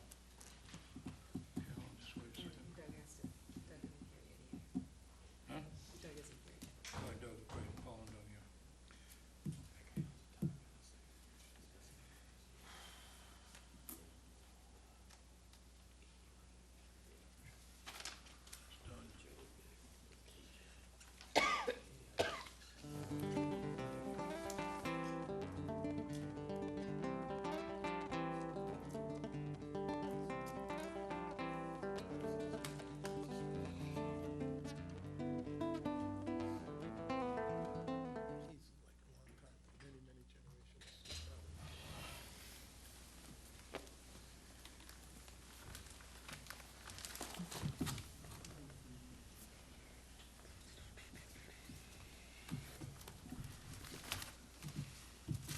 Those old great aunts passed away. I don't have any of them. Yeah, I knew that.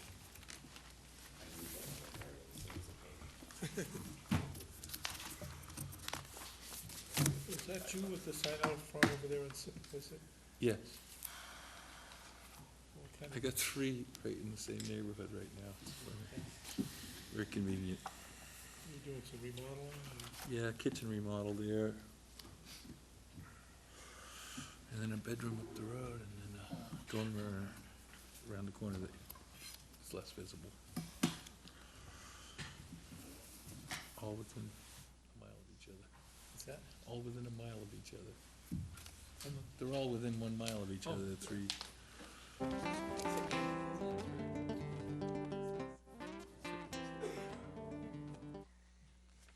Right near the farm. Okay. No, Okay, I'm now reconvening the October 9th, 2012 Planning Board meeting. The next item on the agenda is our own article, the wind turbine bylaw. We held a hearing 2 weeks ago, I think it was. Was it 2 weeks ago, I believe? Maybe more than that. Last week. Was it last week? Was it last week? Okay. I guess it was, yeah. And, so here's the rules. We're gonna go through it, hopefully one last time, page by page. We all had an opportunity to, make notes and comments from Mr. Drummy, Miss Elder, Miss Hayward, and Miss Zwang. I don't know how to pronounce her last name, but anyway, those are the people who testified. We also have a piece of correspondence which was transmitted to us today from Mr. Cool and his comments. He sent us a letter saying he was unable to attend the hearing and would like his comments taken into consideration. So if you haven't seen what he said, or haven't looked at that, then I'll point it out because I made notes on my copy this afternoon. So, here's the deal. We'll go through it paragraph by paragraph as far as what has been, we received comments on, because if we're going to make any changes, tonight's the night, and we will then make the changes on town meeting floor. And so we will, here's what I want you to do. As we come up on each paragraph, there's comments that have been made by these people. If you want to propose a change to our bylaw, referencing maybe something that one of these people who testified said, or Mr. Cool wrote, then tell us what you want changed. And if you don't want to make any changes, then we'll just go on to the next paragraph. Okay, we're not going to debate what they said to us unless you're willing to make a change. Everybody got it? Yeah. I hope that's fair, and it will get us through this before midnight. So here we go. If you have your copy of the art of our, yes, Paul? We also have a memo from Town Zoning Board of Appeals commenting on. Oh, you're right. That's very true. We do have a memo from the Zoning Board of Appeals. And so if anything that they said is pertinent to something you want to propose a change, then say so. I forgot that, and I have it here somewhere, but I'm not just sure where. I'm not even going to look for it. I'm going to rely on your having it in front of you. Okay, here we go. Wind energy systems, the purpose. Mr. Drummy had some comments about municipal use. Mr. Cool had something about adding municipal, county, state, and federal entities. Anybody else want to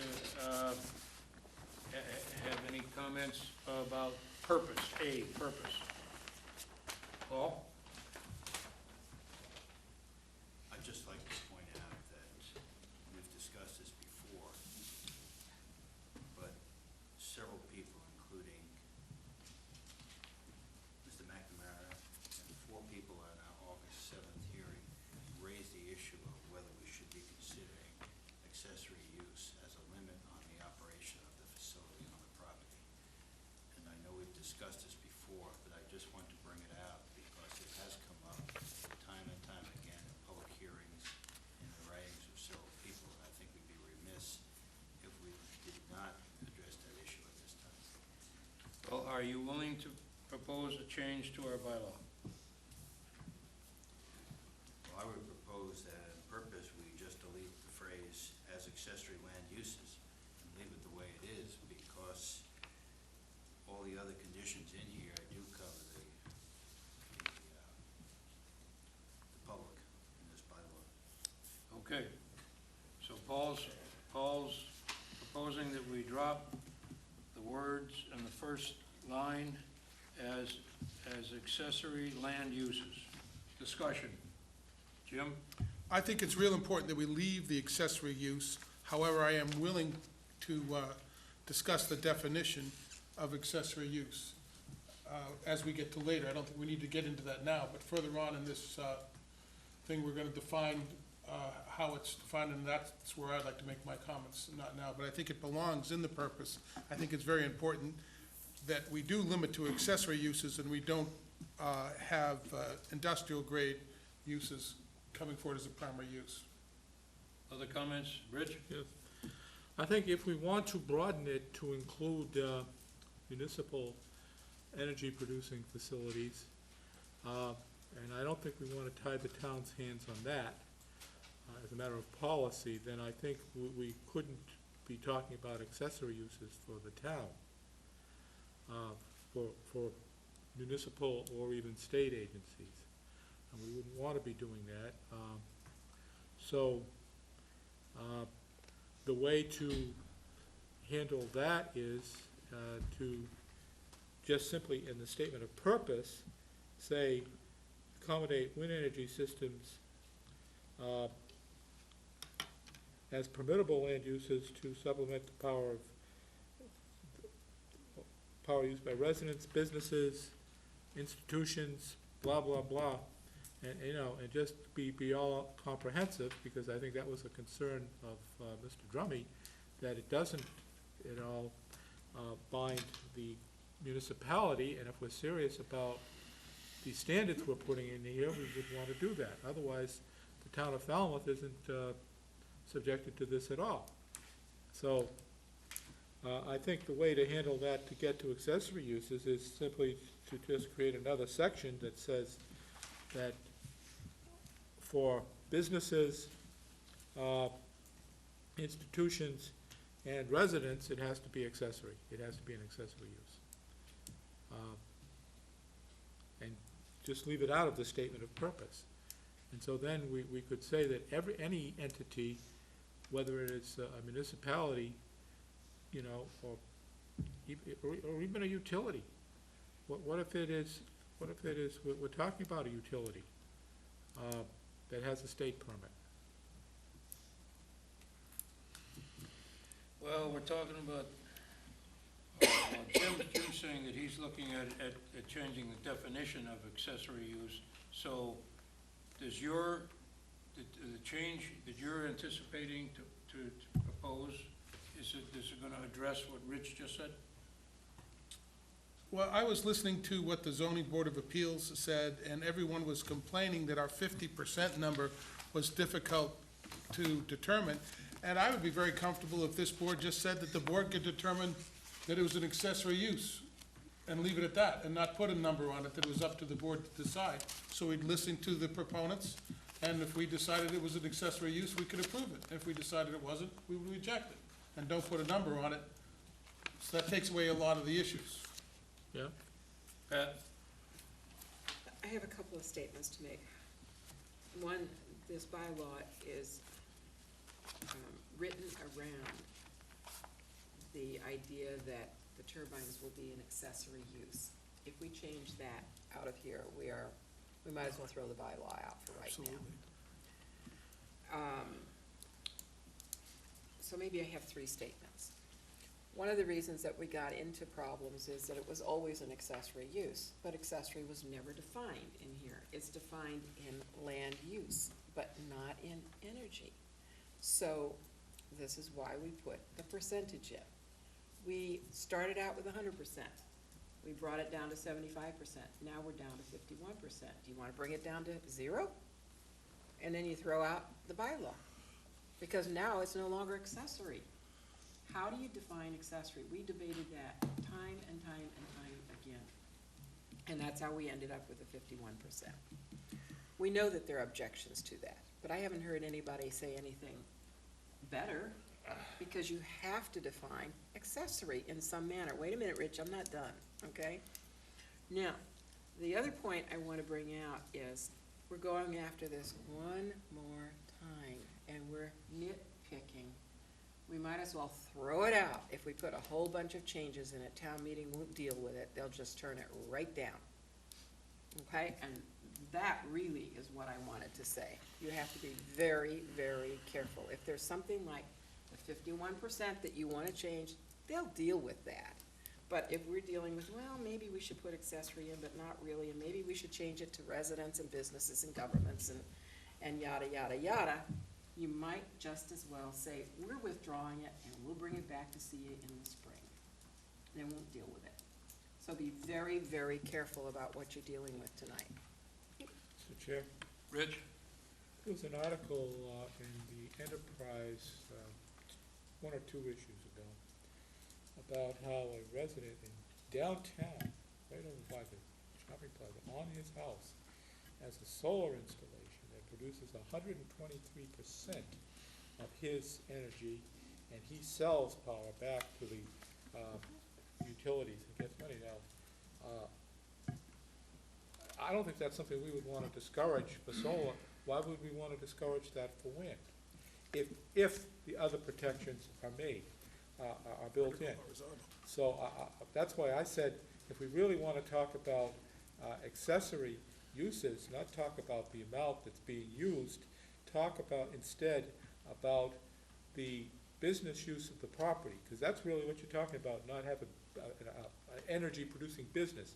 If the business use of the property is primarily a sawmill, what do we care if they selling power back, as long as their revenue is primarily from selling wood, milled wood, as opposed to selling energy? That, to me, that makes a much more sensible way of defining what an accessory use is what is the business? Is it an energy-producing business which makes its profits from business, or is it something else that makes a lot more profit or significantly more profit from selling a product, and it's making some money because in producing that product, it's being very efficient with its energy use. I don't know why we'd want to discourage people from doing that. But anyways, that gets to what is the definition of accessory. My concern here with this one, and it's the concern that Mr. Drummy raised, which is, and I don't agree with him on a whole lot of things, but I did agree with him on this one, is the big issue that we're having in this town, is the municipal facility. And this bylaw doesn't address municipal facilities at all.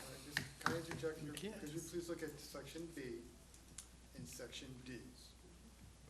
And I think will help the board in this discussion with regards to whether or not this section trumps all other sections. So please read section B, and please read section D of the bylaw.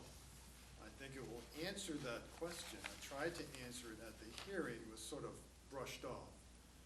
But every attorney I have spoken to who is knowledgeable in these areas seems to agree that B and D, and the bylaw is strewn with provisions of the zoning bylaw to the contrary, notwithstanding, it's in there for extremely important reasons that this section trumps all other sections, especially D. And that's B and D in which part? D. Right at the front. D is definitions. It's B, Notwithstanding, right, there. and D. Provisions of the bylaw to the contrary notwithstanding, such as I have a municipal exemption as a by right use, has no standing. You have to get a special permit under B or D. If you want to make it clearer in the explanation, perhaps that's something you can do, or in the presentation. But we've been around on this several times. I just want to make the board understand that it's not just my opinion that B and D are there to make sure that certain institutions have Dover Amendment protection, so we can't make them get a special permit because they have state exemptions. But otherwise, if you're the Falmouth Hospital or something that doesn't have a Dover Amendment protection, you need a special permit. You might claim I have some other exemption, whether it's municipal or whatever it is.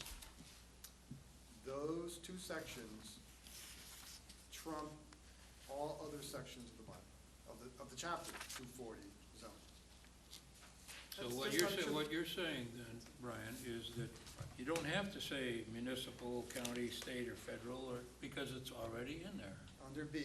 Yeah. In D, Right. and like I tried to make sure you understood the hearing, and for the last 7 months, that's why it's in there. Yeah, right, okay. Well, Right, Mr. yeah, right. Chair, I would oppose any reading or any language in the bylaw that prohibits any municipal or other governmental agency from building wind turbines in the town of Falmouth. Well, that's not in here. It's not in here. It's not in here. They can do it with a special They can do permit. it Right. with a special permit. There's no prohibition about that. All right, let's move on, because but no, wait a minute, wait a minute. unless Yes. I have a motion I to move, change the language in purpose A, we're moving on. I move that we eliminate the word from a purpose, accessory.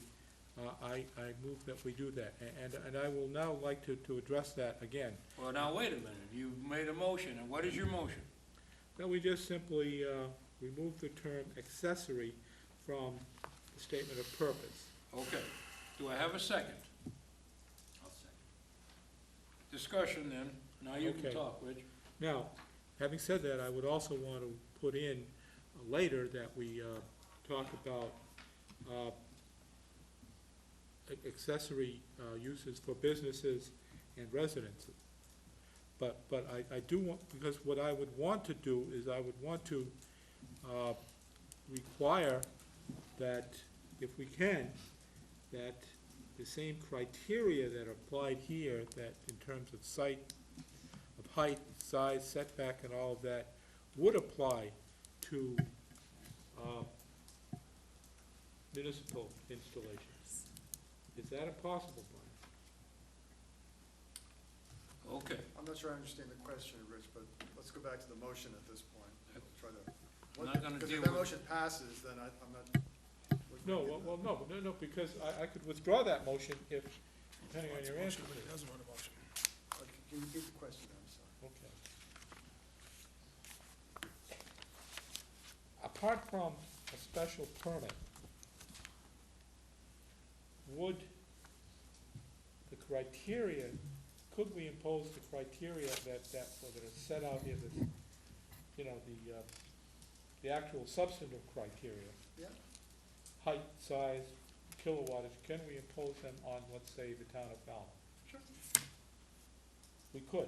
With a special permit, it's a special permit, whether you're municipal or private or otherwise, anyone subject to this bylaw, it's the same criteria, height, all of it applies, all of it applies.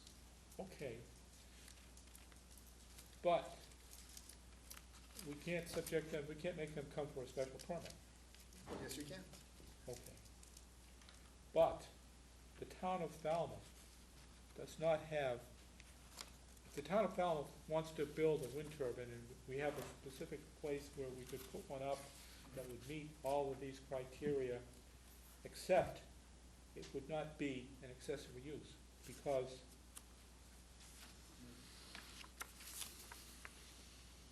It has to be an accessory. well, I don't think that is good policy. I would not want to tie the hands of our municipal government. Our taxpayers are burdened enough as it is, But then, and if we can find a way to make money selling energy in appropriate areas, we should be doing it. We should be doing it, and that's the basis of my concern here. I would want these standards to apply to municipal installations, and I would want to make that clear that they apply to, which it isn't here, because the way this reads, the town of Falmouth isn't bound by it at all. Oh, yes, they are. Because it says here, residents and businesses, and the town of Falmouth isn't a business. where does it say that? The purpose of this bylaw are to accommodate wind energy systems as accessory land use to supplement the power used by residents and businesses. Us in the purpose section. Yeah. Yeah. And I ought to make it plain that we're also purporting to establish limits on what the town can do in these installations, and I would not want to bind the town by saying it has to be an accessory, because then the town can never build one. And I would not want to have a bylaw that prevents the town of Falmouth, town meeting to vote the funds to create a compliant wind turbine system in places where it might be suitable. Then, right now, the way the bylaw is written, my understanding is that if the town wanted to build another turbine today, they could build one here next to Town Hall and let it be accessory.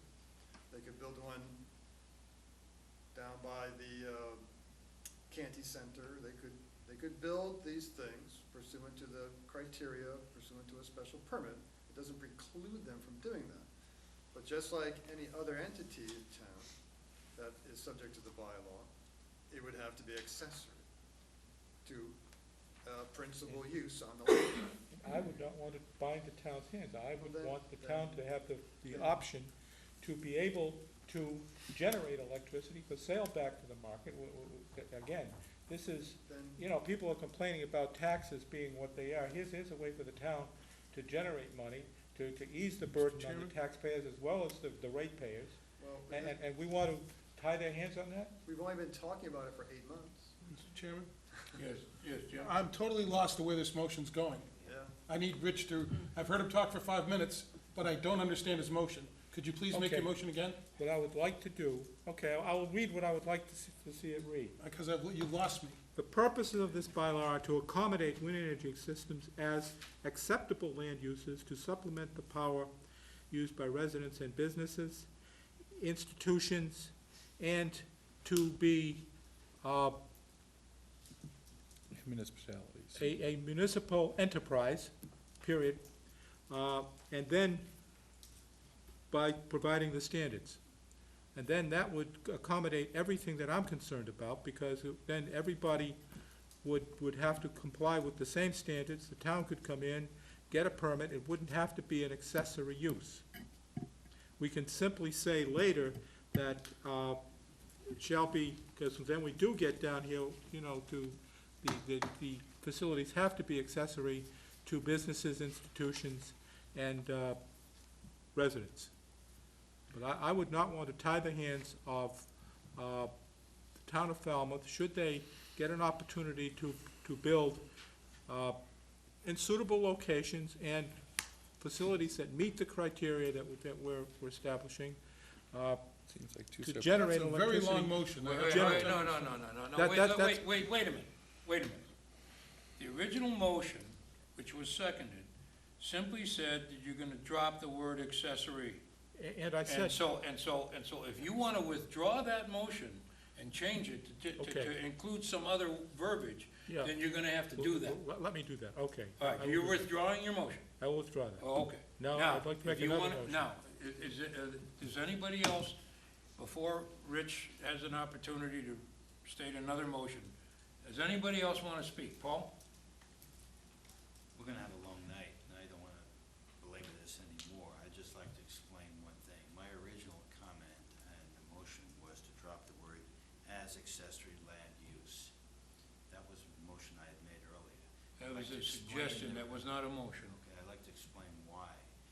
The purpose of the accessory use, as I understand, is to prevent an industrial facility to sell power off-site.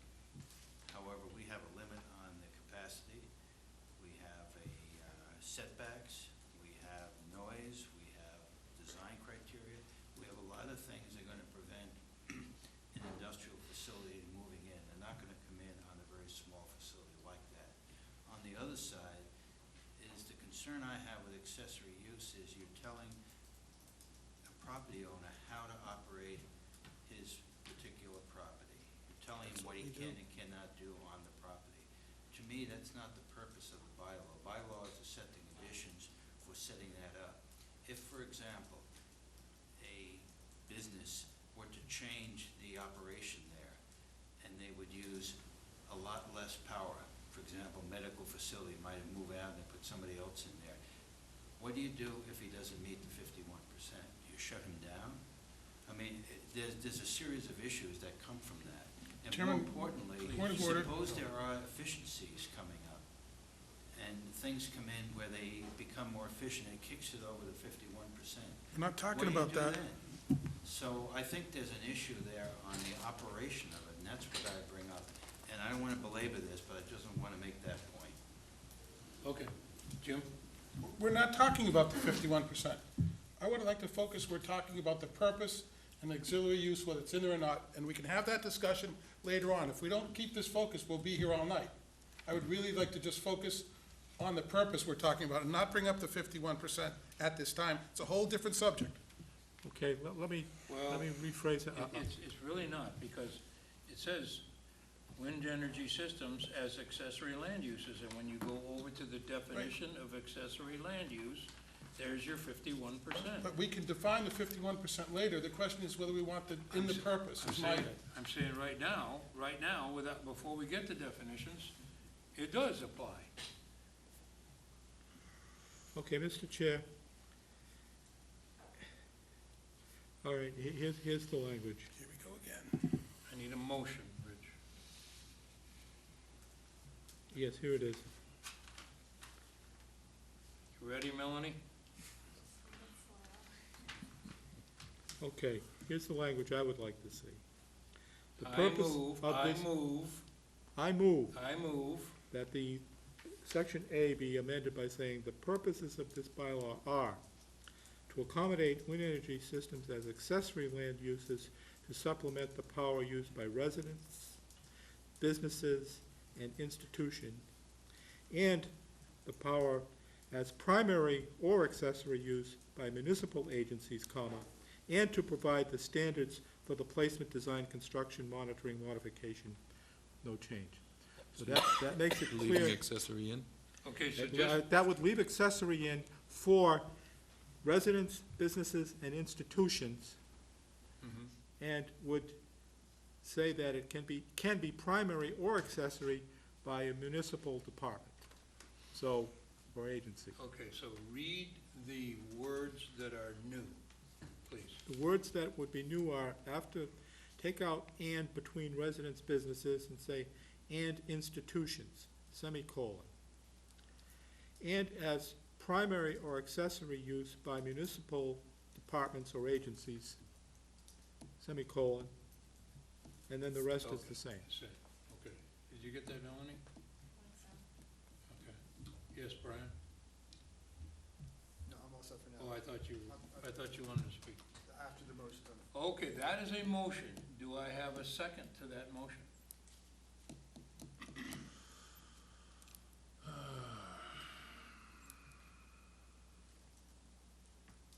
Hearing none,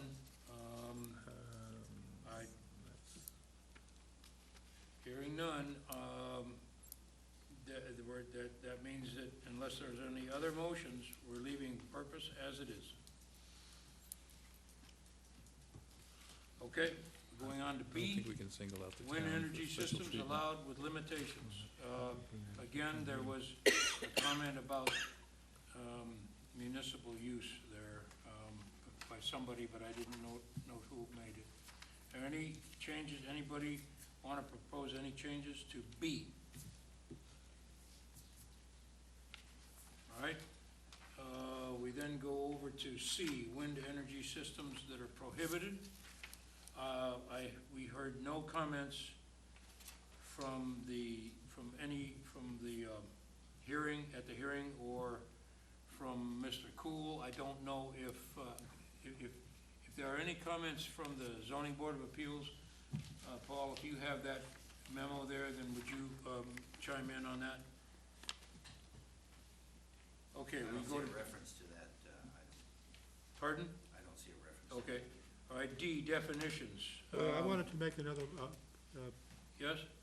I wanted to, an amendment to item C2. C2, Yeah, and I would say that it's not an accessory land use as defined herein, except as to municipal agencies and departments. so is that a motion? That's a motion. Do I have a second?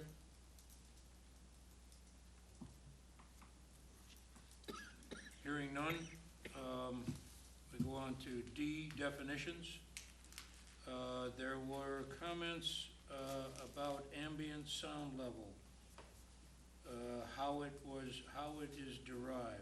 Mr. Chair, I want to make a motion again before we get to ambient sound level. Oh, I want to make a motion, well, to on change the definition. definition of accessory land use to mean no less than 51% of the sale of which shall be no less than 51% of the sale of which shall be no more than 50%, there shall be no more than 49% of the total revenues generated on the property by any business. Is that a motion? Yes. So would you restate it, please, because you changed it once or twice, sir. What is your motion again, please? That shall be no more than 49% No of the more revenues, than instead of no of the less than. revenues generated by any business or enterprise on the property. So for the purposes of this article, shall mean that no more than 49% of the electricity produced, On the revenues, no more than 49% of the revenues. 29? 49%. 49% of the revenues. Okay. That means the enterprise must be making 51% of its revenues by something other than selling electricity. Okay, all right. And Do I have again- a second to that motion?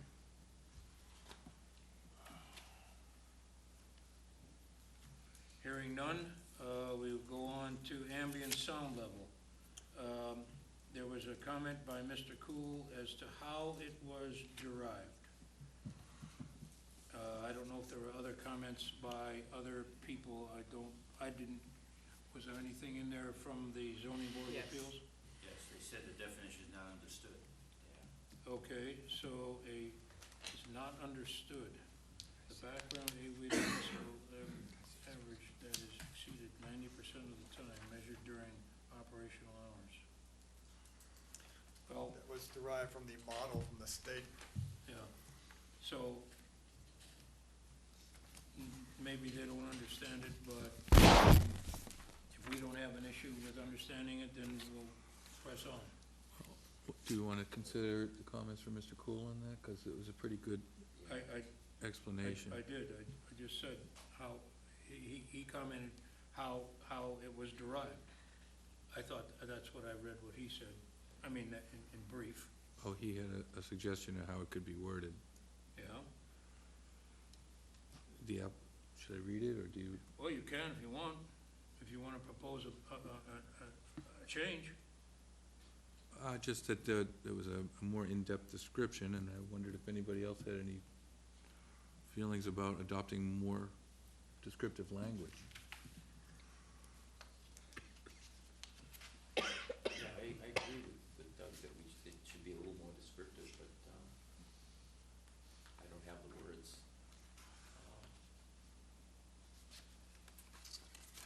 Just that he references. Well, I think it's, I'm sorry, Bob. The Go ahead. definition should include how it is derived. Well, that's what I said. I would think that listing people's names or other organization, the individual names like Laurel Carlson Sound Sampling Protocol, you wouldn't want, No. you don't want personal names in there. No. You might want to include Mass DEP Noise Policy Sampling Guidance, I mean, if you want to do that, but That's kind of what I was thinking. Should that be a motion? I mean, it wouldn't hurt if to we're reference gonna that. change it, we're gonna change it now and make the change on town meeting floor. So if we're gonna make any changes, I need a motion. Just a point of order, Mr. Chairman. The Yes. changes you make here will be reflected in the warrant. You don't have to make them on town meeting floor. When the warrant goes I to thought print, it hasn't been printed yet? your recommendations are due tomorrow. Okay, that's what I or thought. next week. Oh, I'm I sorry, forget so now. then that's my Anything mistake. you do tonight will get, That's my mistake. unless it's very expansive. Okay, So, all right, my mistake. I stand corrected.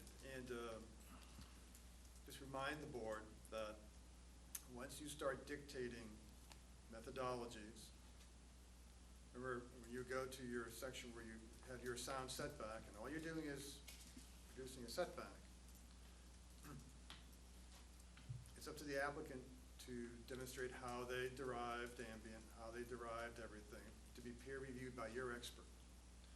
Once you start dictating methodologies, sampling points, the burden of proof shifts to you. And that's why, if you look throughout the zoning bylaw, you don't see a level of detail, use this sampling methodology at this point in time. It's up to the applicant to come in and show you how they've derived these measurements, and that they are sound, and they are up at the highest level of protocols. Because once you start dictating something here in the bylaw, and there is a change in methodologies that are superior, you can't use it. You have to go back to town meeting and change it. So that is why zoning bylaws, you can see, are written, not like subdivision regulations where it's very specific and you can go back and change. They're written so the burden of proof is on the applicant to demonstrate to the special permit granting authority that they're using the best technology, best protocols to be peer reviewed by your expert. With that background, then, think about these changes that you're contemplating. Okay. So, would you say then that, I guess I was wrong when I assumed that the Mass DEP's noise policy and sampling guidance would always be the standard, but that may not be the case. That may not be the case. Then, that's what you're gonna use, period, until you go back to town meeting and change it. And they could become outdated. Or, even worse, it could be wrong. That's why we write these things the way they're written. We had this discussion, I think, back in April. Right. But I'll remind the board again that the burden shifts to you. And it's not an enabling statute, or it's it's not written such that you don't have control of the product. And, once you start dictating, use this sampling protocol, use the Center for Clean Energy's dicta, that's what you're gonna get. So, whatever you wanna do is fine, but just keep that in mind. I think the point is that the public has reservations about our making decisions subjectively and without sufficient expertise. And so that's why they keep pushing for putting more details in here as to about who's gonna be, how these things are gonna be done. And That's okay. And if we have the opportunity to hire somebody to assist us in evaluating these things, then that's probably how we would conduct such a thing if there were any questions about it. And it's in your bylaw, and there's somewhere, Rich has my copy, so I'm a little bit of a disadvantage here. But whatever the board chooses to do, or you choose to do, but I just try to remind you that, if you look throughout the bylaw, the zoning bylaw, you don't see that level of detail. It's for a very specific reason, it's a bylaw. You might have your special permit rules and regulations that section 9 of 40A says you can have. That prescribes certain special permit information and whatnot. You may think about having it there, because that just requires a public hearing to change as your rules and regulations.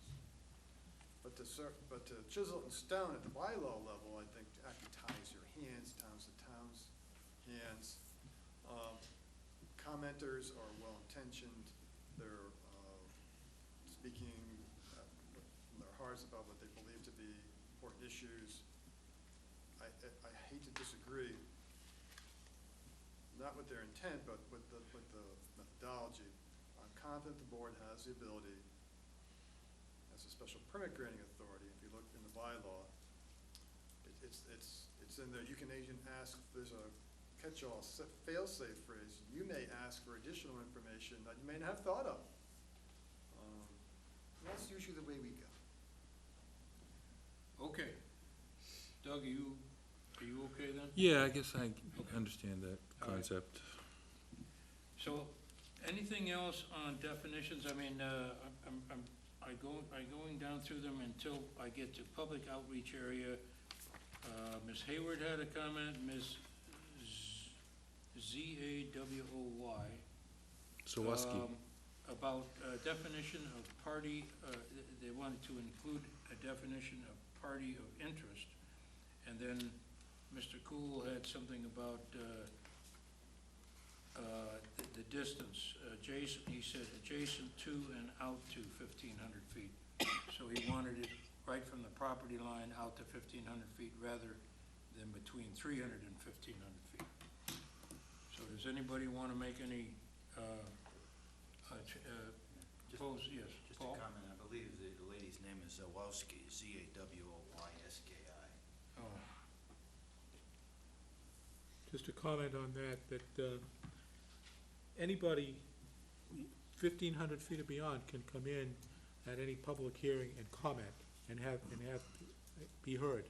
So giving them any special status, for example, to file suit against the town, does not make too much sense to me if it's not necessary.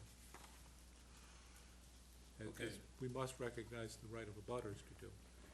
all right, well, is anybody interested in having a definition of party of interest in there? That's sort of a common term, I guess, that's used that most people understand. It's defined in the state law that governs your special permit under section 9 Right. or 11. So for us to put it in there is just somewhat redundant. Any other comments on any of the items in the section under definitions? Just one last question. Is our definition of the outreach area of between 300 to 1,500 feet any different from the suggested one adjacent to and out to a distance of 1,500 feet? Because is inferring that we excluded the area under 300 feet? I mean, The area from under 300 feet, you are a party in interest, you get a certified letter Right. from the state law. I see, Under so this is the, local bylaw, you get a regular letter from 300 to 15. so we've only defined the additional area. Right. So that seems to be covered. Yeah. Okay. Okay, section E, applicability and exceptions. I saw no comments from the hearing or from Mr. Cool. Was there anything in there from the zoning board of appeals? I just have a question. Yeah. Throughout, we refer to SPGA, and here we refer to the planning board. Do we want to be consistent in that? The same. Did you pick up on that, Brian? I mean, We're using both. They're pretty interchangeable. if you're well, going to use one, does- it should be all the way through. Yeah, In the beginning, Hate to change it, it's not critical, let's put it that way. If I could change it as a draft, but it's not in the warrant, fine, but now that it's in the warrant, I don't think that's a critical enough change. Because then you have to give it as a recommendation, not as printed. okay, Paul, Should be consistent. there is, under B, it says planning board, on page 2 up at the top, it says planning board as the special permitting granting authority, so SPGA. So the first time that SPGA is mentioned, it is in conjunction with the planning board. So, And then it should be SPGA throughout.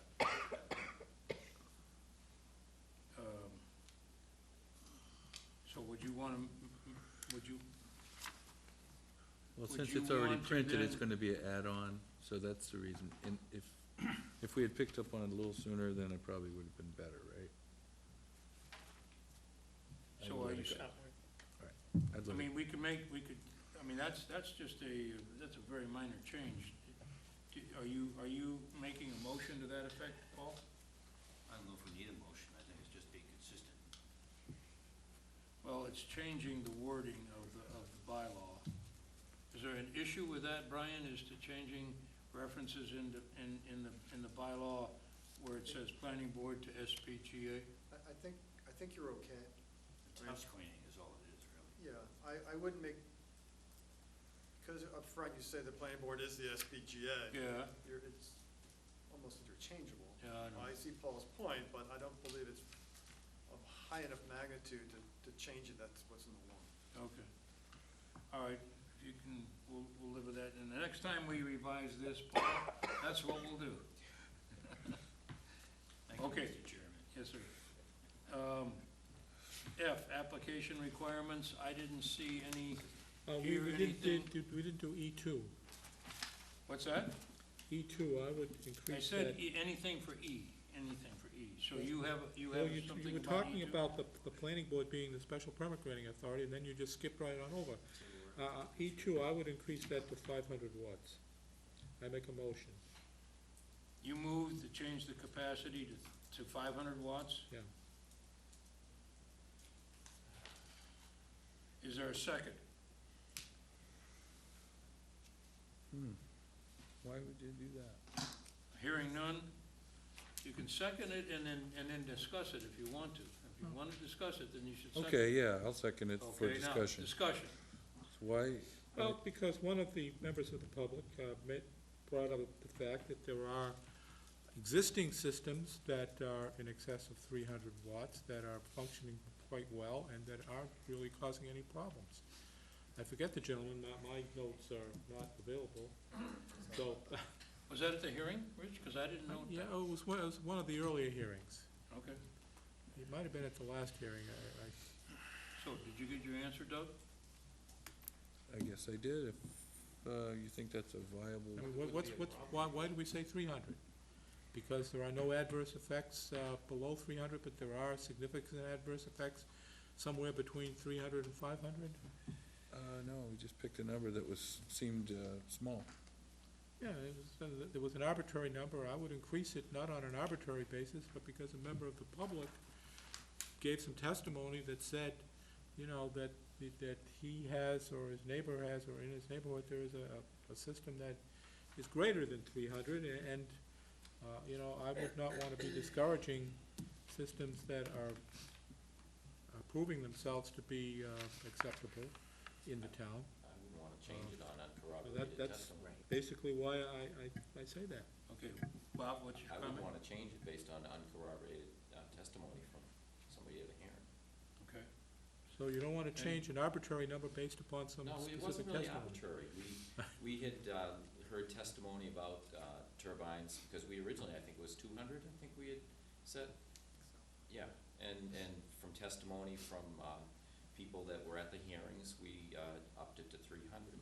Yeah, and then somebody came in and said I think that's a that, good threshold, and, you know, if we can keep going up, and then where does it stop? I think we moved up from 2 to 3 because of the testimony we heard, so I think it's good enough. Any other discussion? Pat? Just throwing this in, I've also been reading that turbines that are 300 and less are way noisier than the larger ones. So, I mean, we're throwing all of this in here, so maybe we ought to exclude all of them as automatically being accepted. I say we live with what we got. this is part of the problem, Pat, is that there is so much myth out there and hype, and, you know. Any more discussion? All those in favor? Oh, All those in favor? He's not in favor. Opposed? Aye. All right, the motion fails. F, application requirements. I had nothing on that until number 5, which is on page 5. I hope we're all looking at the same document here. On page 5B, sound impact analysis. That's okay, it's the same stuff. Ms. Elder had questions about it. I don't recall exactly what her reservations were, but she had reservations about B1 and 2.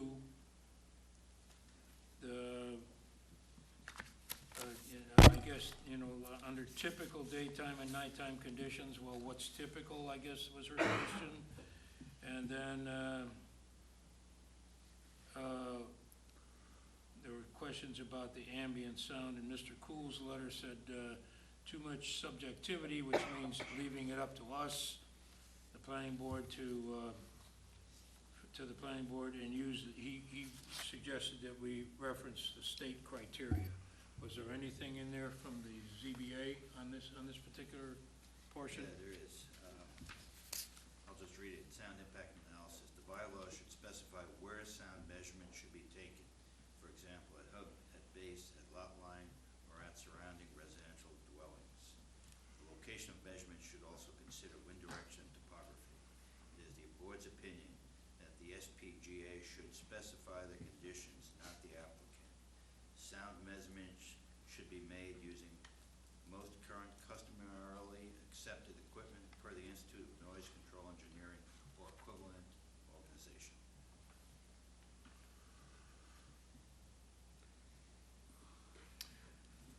Okay, And we just, so comments, questions on that particular area B? I would make 1 a and 2. motion to amend 1. The sound analysis shall include measurements of ambient sound levels from locations to be determined by the planning board, as well as the frequency and durations under typical daytime and nighttime conditions as specified by the special permit granting authority. The applicant, and then number 2, the applicant shall respond by specifying the conditions under which those measurements have been taken. I think that addresses the concern that it'll be the planning board that will, as the permanent granting authority, who will determine where those locations will be, because actually, when we are asked to pass on a a particular piece of property, not all property is the same. We're not out there on a flat, level plane. And the planning board is familiar with the town of Falmouth. We do know our topography, and those factors can be significant in determining the suitability of a site. And so I think those factors, you know, we can't make one size fits all for the whole town. So I think if it just simply says the planning board will determine those, the locations where the measurements will be taken, and what the typical conditions are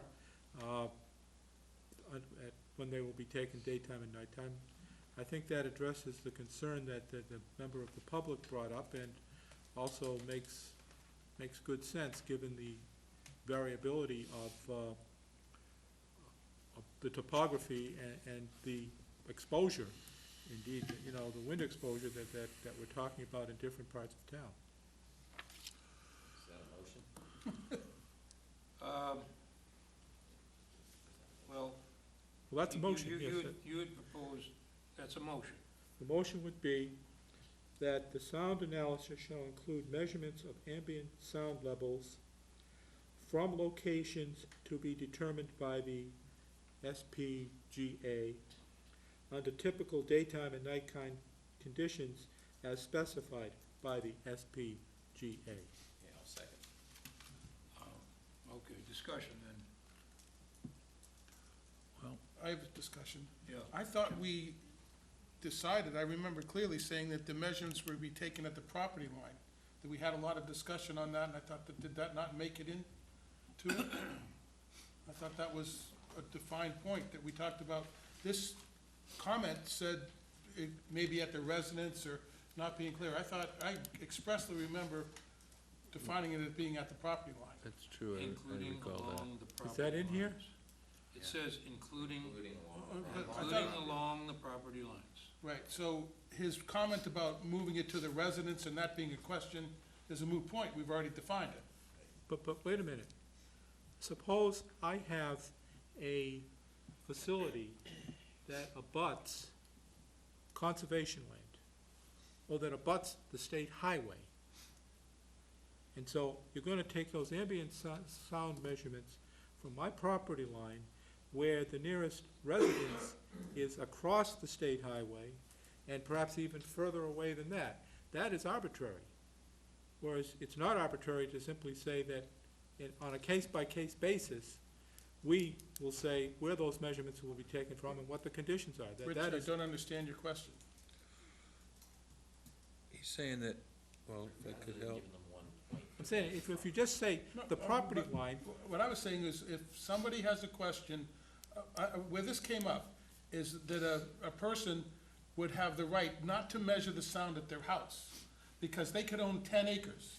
And then I brought this point up, and that's why we voted on it before, that's why I remember it. Somebody could own 10 acres and have a house way in the back. They should have the right, if they wanted to, 10 years from now, to move their house up to the front of their property.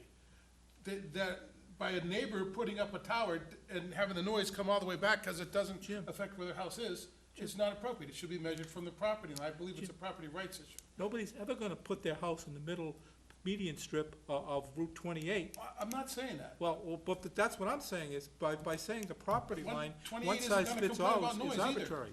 There are situations where there's never gonna be anybody deciding to move another house closer. Do you think the highway's gonna make a complaint about the noise from the wind turbines and you're trying to protect their rights? No, which is why I'm saying, if you say it's gonna be the property line between the developers, the person who's building the turbine, whose property is, abuts the state right of way, you're gonna measure it from his property line? No. That's why I'm saying, let's put some flexibility in here. No, I'm saying from the homeowner's property Well, line let's is where you say- measure it from. Let's say, put some flexibility in here and simply say, from the location to be determined by the planning board on a case-by-case basis. Okay. That way, if it is a situation where somebody has a residential property next door, the planning board can say, you're gonna tell us where it is on the, you know, from the property line. If it's a different situation, then the planning board has the flexibility to say, well, we're gonna measure it from a different, further away location. Okay, I want to remind the board that, on the top of page 4, it's under application requirements. One of the things we put in there was a mandatory pre-application meeting. All applications shall be reviewed by the planning department prior to submittal to the special permitting granting authority. It seems to me as though if there are unique circumstances you are referring to, Rich, that those would be would be pointed out to the applicant. And we would then, they would then be advised, okay, if you're gonna take wherever you're gonna take your measurements, here's where we're gonna recommend you do that. And then that takes care of it. If you get, I don't wanna be sitting in a meeting until 10:30 at night debating on where the measurements are gonna be taken every time we have an application. I don't wanna do it. How can they Well, apply? we don't have, do we have a specification where the measurements are taken from in this bylaw? It says, look, read B, read section, on the top of page 5, B, just read B, under sound analysis.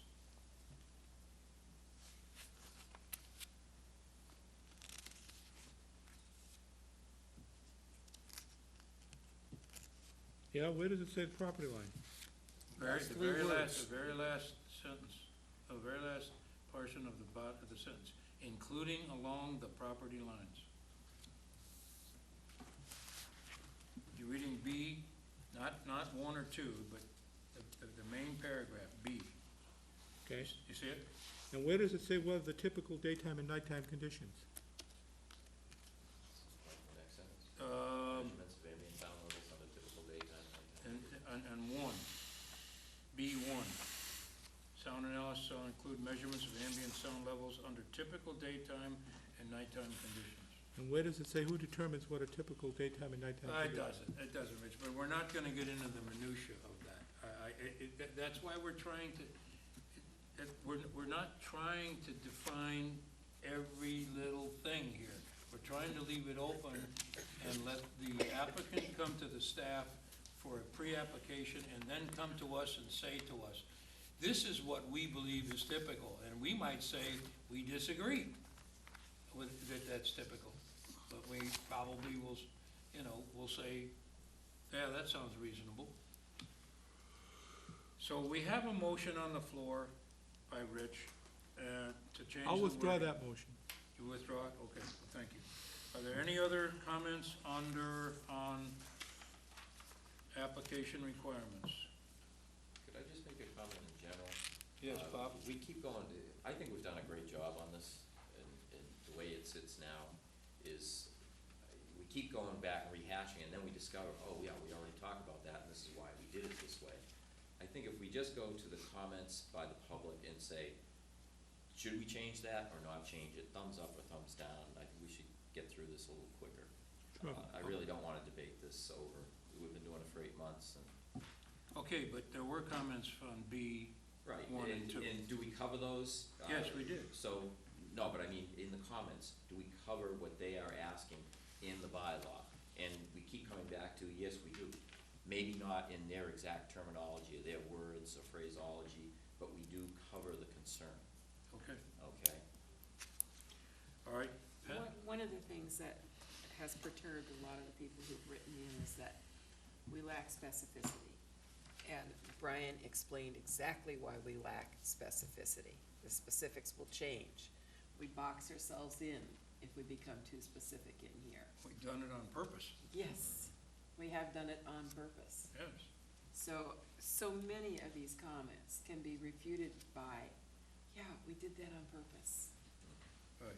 They may not buy into our purpose, but we did it purposely. Okay, I'd like to press on. Can I, G, yes, Paul. under 5B, Roman numeral 4, 5B, number 4, yeah? I propose adding the phrase, as proposed by the zoning board of appeals, per the Institute of Noise Control Engineering or equivalent organization. that's getting specific, but, except for your caveat there that says, or equivalent organization. But what if they're not in business 3 years from now? You know, What are we talking about then? what is the name of the organization? Particular land. Institute of Noise Control Engineering.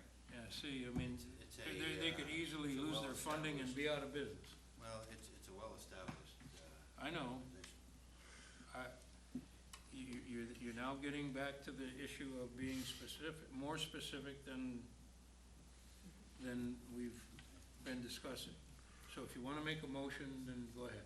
I would make a motion, we add the phrase, for the Institute of Noise Control Engineering or equivalent organization. Okay. Is there a second? I don't know, we just went through that. Is there a second? Second. I'll second Hearing for none? the sake of discussion. Okay, discussion. Jim? I think opening it up, the next sentence just brings it back up to the ambiguity or equivalent organization, and then you argue about what the equivalent is. I don't really see the purpose. It's just more words. Other comments?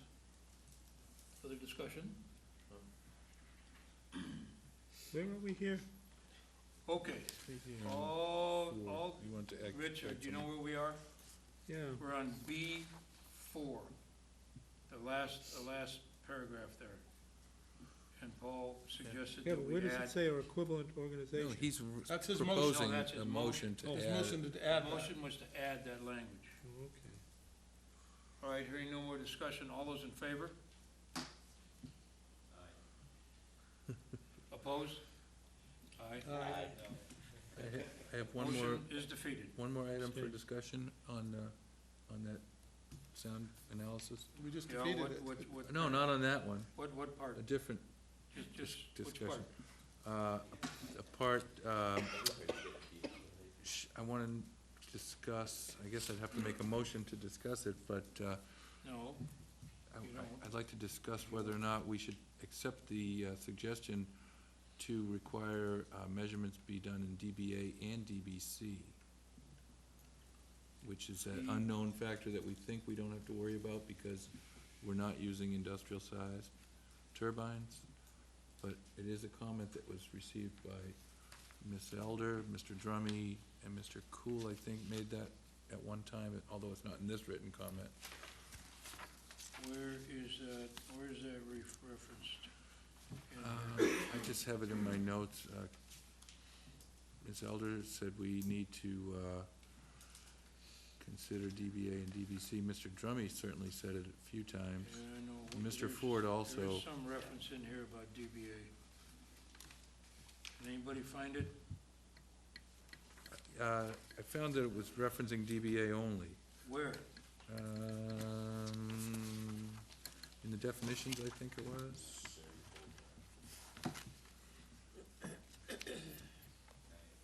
Can anybody find a reference to DBA?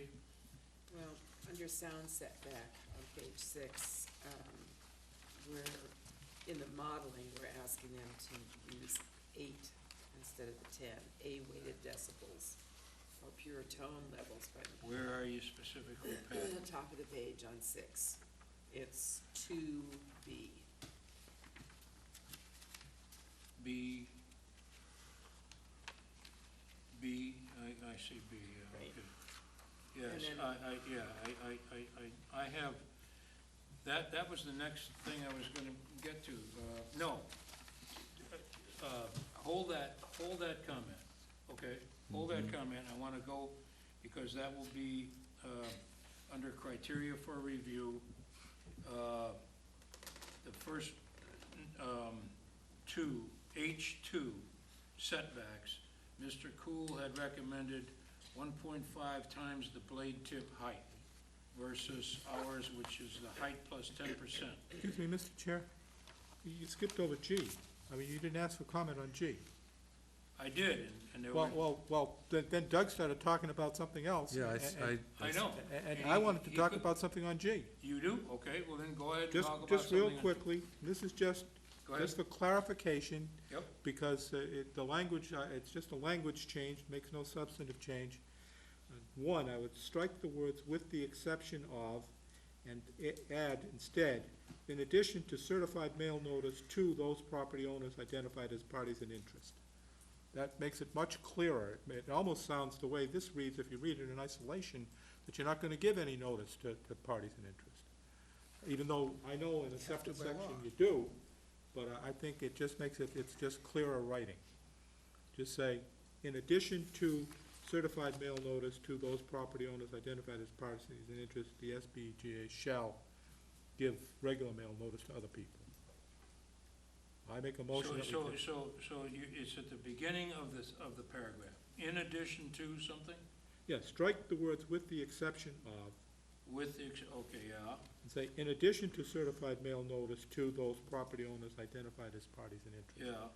I know we say in another In place you're gonna give addition them to. notice, but this is, You wanna say in addition to instead of with the exception of? right, And that's all? that's all. Okay, that's a motion. Do I Might hear a have a second? winner. Okay, second, discussion now. Can we, so that you're just doing that for Just clarification? for the sake of clarity. Okay, so in addition to, and strike with the exception of. In addition to certified mail notice to In those addition property owners. to, in addition to those property owners identified as parties of interest? In addition to certified mail notice, because we're separately providing that it's gonna be certified mail notice. Certified. We wanna emphasize they get In certified addition to mail. certified, what was it again? Mail notice. Mail Mail notice. notice, okay. To those property owners identified Mail as notice, parties in interest. okay.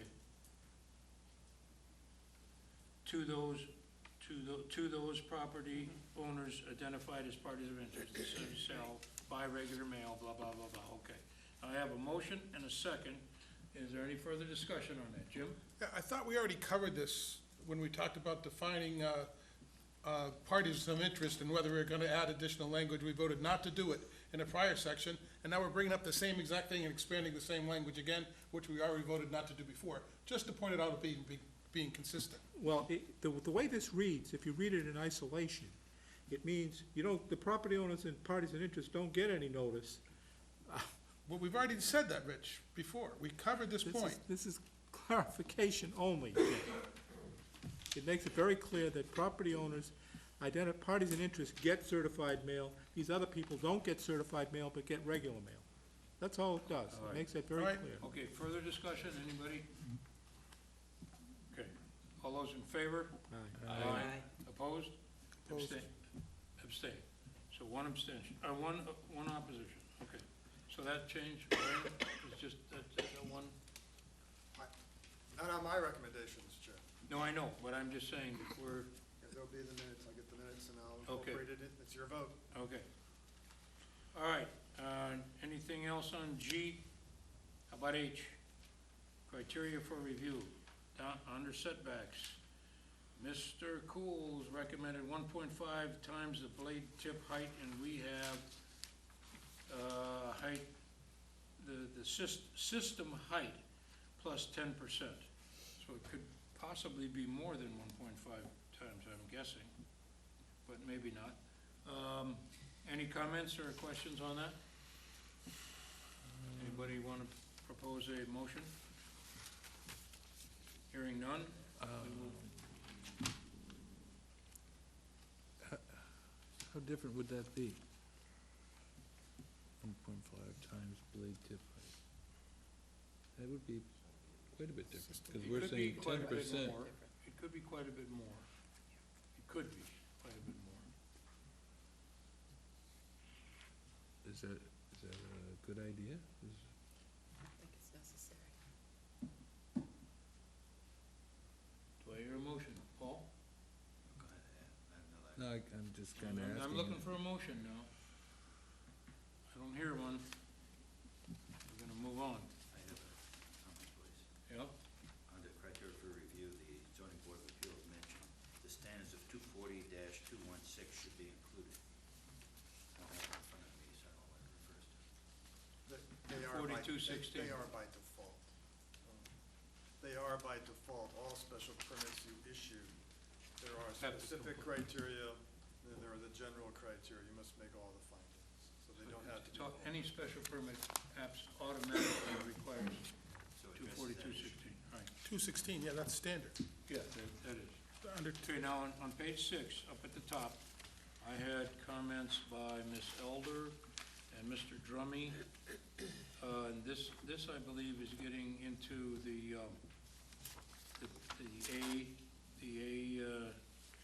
weighted decibels, and Ms. Elder said something to the effect that the state DEP protocol specifies what the ambient is, and Mr. Drummy thought that eight was too high,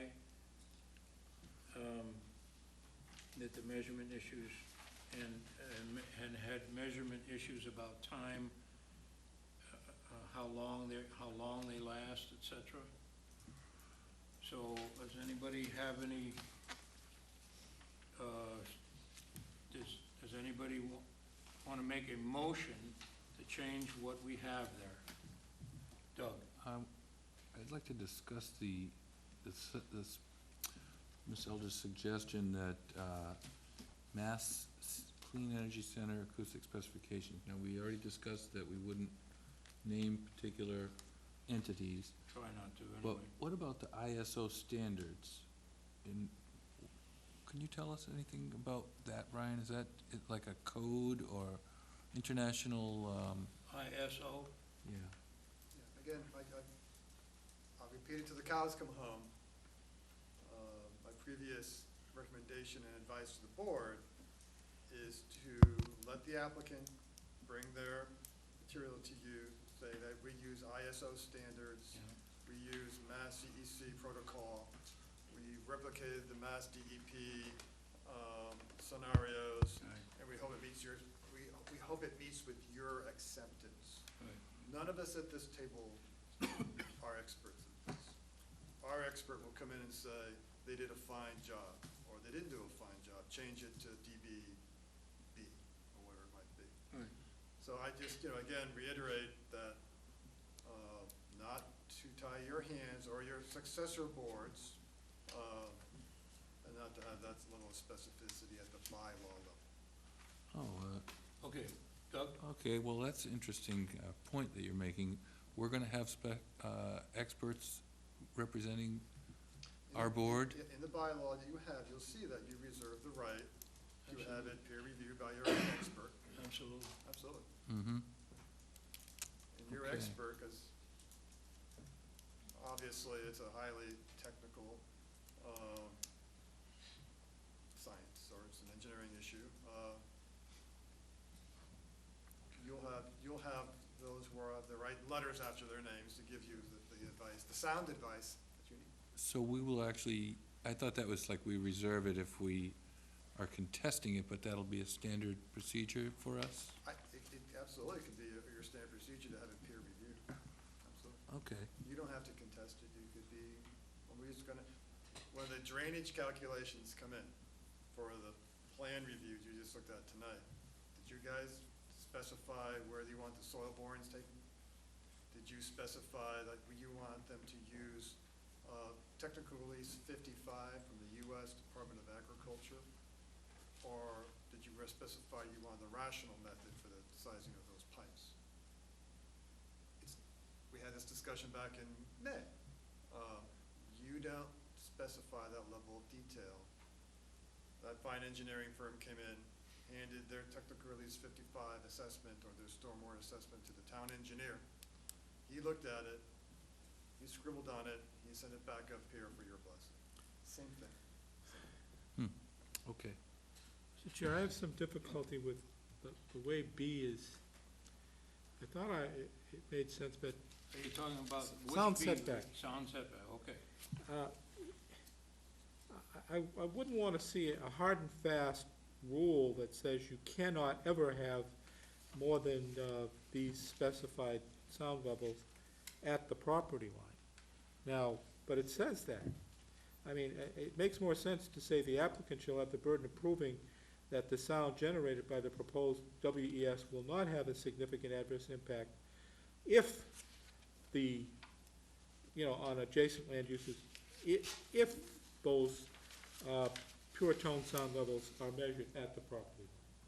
But just simply, but the way it reads, it says shall be determined by this planning board in order to not exceed increases in broadband sound levels by more than at the property line, and then it says period. I would say unless, one, the applicant meets the burden of proving that the sound generated will not have a significant adverse impact. So that means if that standard is there, then the applicant has the opportunity to say, yes, but that the only property line where that happens is the state highway, and we go beyond the state highway. You've missed the entire point. All you're determining is a setback. Setbacks are determined from property lines, not from someone's house across the highway. You're not writing human health regulations here. You're not basing a setback on what someone might hear across the highway. You're determining a setback from the property line, not any adverse impacts somewhere else. You're not writing human health regulations. You're writing a zoning bylaw, and you're determining a setback. That's all you're doing. And you're using a sound study to help you do that. That would be peer review. I have a fundamental objection to that kind of hard and fast, one-size-fits-all rule. I have no problem with setbacks for height, size, but when you're starting to talk about something like sound or light, and you say that it's going to be at the property line, but the property line is a mile because there's land in between that has no kind of adjacent residential use or business use. And believe me, the squirrels aren't going to be complaining to town hall about, wind turbine syndrome. What's the point of that? Why do we want to tie people's hands? Why don't we just say, unless, that you can't have more than that at the property line, unless the applicant meets a burden of proving that there will be no, and that's a high burden to meet, by the way. Adverse impact on who, Rich? What? No adverse impact on what? Well, no adverse impact on adjacent land uses. What? Well, that's What's up the to measure? state What's the board. metric? Adjacent land uses. Are they- How does a wind turbine have an adverse impact on We're not- dedicated conservation land? There's no adverse impact statement in this bylaw right now, because you're measuring sound at a property line to determine a setback for this machine. That's all you're doing. I don't think you're But grasping. it's an arbitrary standard when the property line does not abut any land use to which that sound level would be adverse. That's an arbitrary standard. I mean, when I first read this, I thought it meant that, you can't exceed these sound levels unless the applicant meets his burden of proving that the sound doesn't have any significant adverse. To me, that's a reasonable exception to the rule. Then you don't understand the uniformity principle here. Setbacks must be uniform for every class of structure in the district. You can't say, except for you, because you have something in. We're determining a setback from a property line, and one of the things you could do is just say, setback should be 1,000 feet. But in this instance, you're allowing the applicant to come in and demonstrate through some sort of safety setback and a sound setback that they can be closer than 1,000 feet, or whatever that might be. You just don't have a, boom, setback. You're adding some flexibility to the bylaw. We don't then just toss that out the window and say, unless you can prove to me that you live next to conservation land. A setback is a setback, whether you have conservation land here today or tomorrow, or whatever it might be. You have to have the same. And you talked about uniformity. When are we going to have these kind of rules, arbitrary rules on other kinds of uses, other than wind turbines? When are we going to have that? When are we going to have it on garages? Well, Rich, when garages move, and when garages make sound, then perhaps we'll apply these arbitrary The standards. mechanical garages, Right, we'll be but- using tire but right machines. now I'm talking about. Well, right now, we're talking about a machine that moves. I'm talking where you get your car fixed, where they have tire machines with pneumatic equipment. That's Whack, the whack, equipment whack. inside. Okay, all right, I'm All gonna right. shut you off, Rich. Mr. Drummy had a question about whether you want to change the number 8. Is there anybody that wants to entertain any change to that? If not, we're gonna move on. No. ZBA, I think, mentioned that, they said 6, didn't You're talking about. Yeah, they did, they wanted to reduce they? it. They wanted to reduce it to 6. Right, and it was, I believe it was 10, the state is 10, I believe, Yeah. and we dropped it to 8. Pat? The CEC, Mass CEC, in their modeling, they call it the K factor. They use 8. Okay. All right, state's using 8, okay. All right, and any other comments on, let's see here, where are we? We are on criteria for review, all the way to the bottom of page 6 and over to I, decision. Anything, I didn't hear any, I didn't record any comments or anything about that until the very last one, which is number 7 on page 8. Did other people have any comments or any other anything's mentioned about the decision, the categorical denial, standard conditions?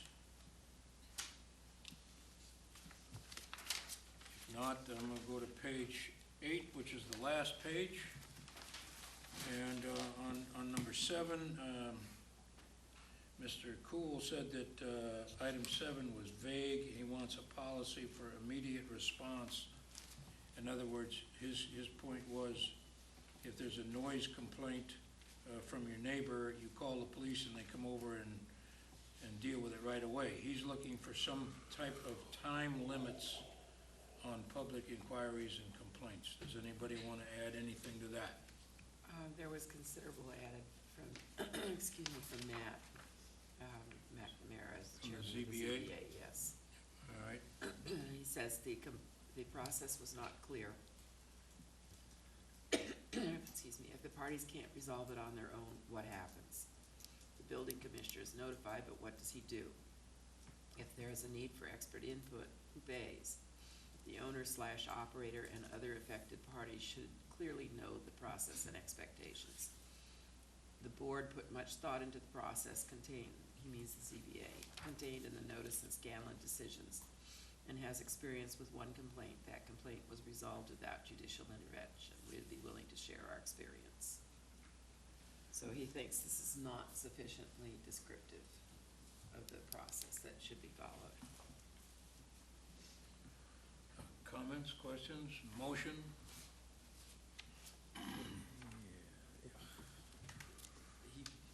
I haven't got that in front of me, Pat, but he didn't give us any specific wording He that did he wanted. not. It would be in their decision, I suspect.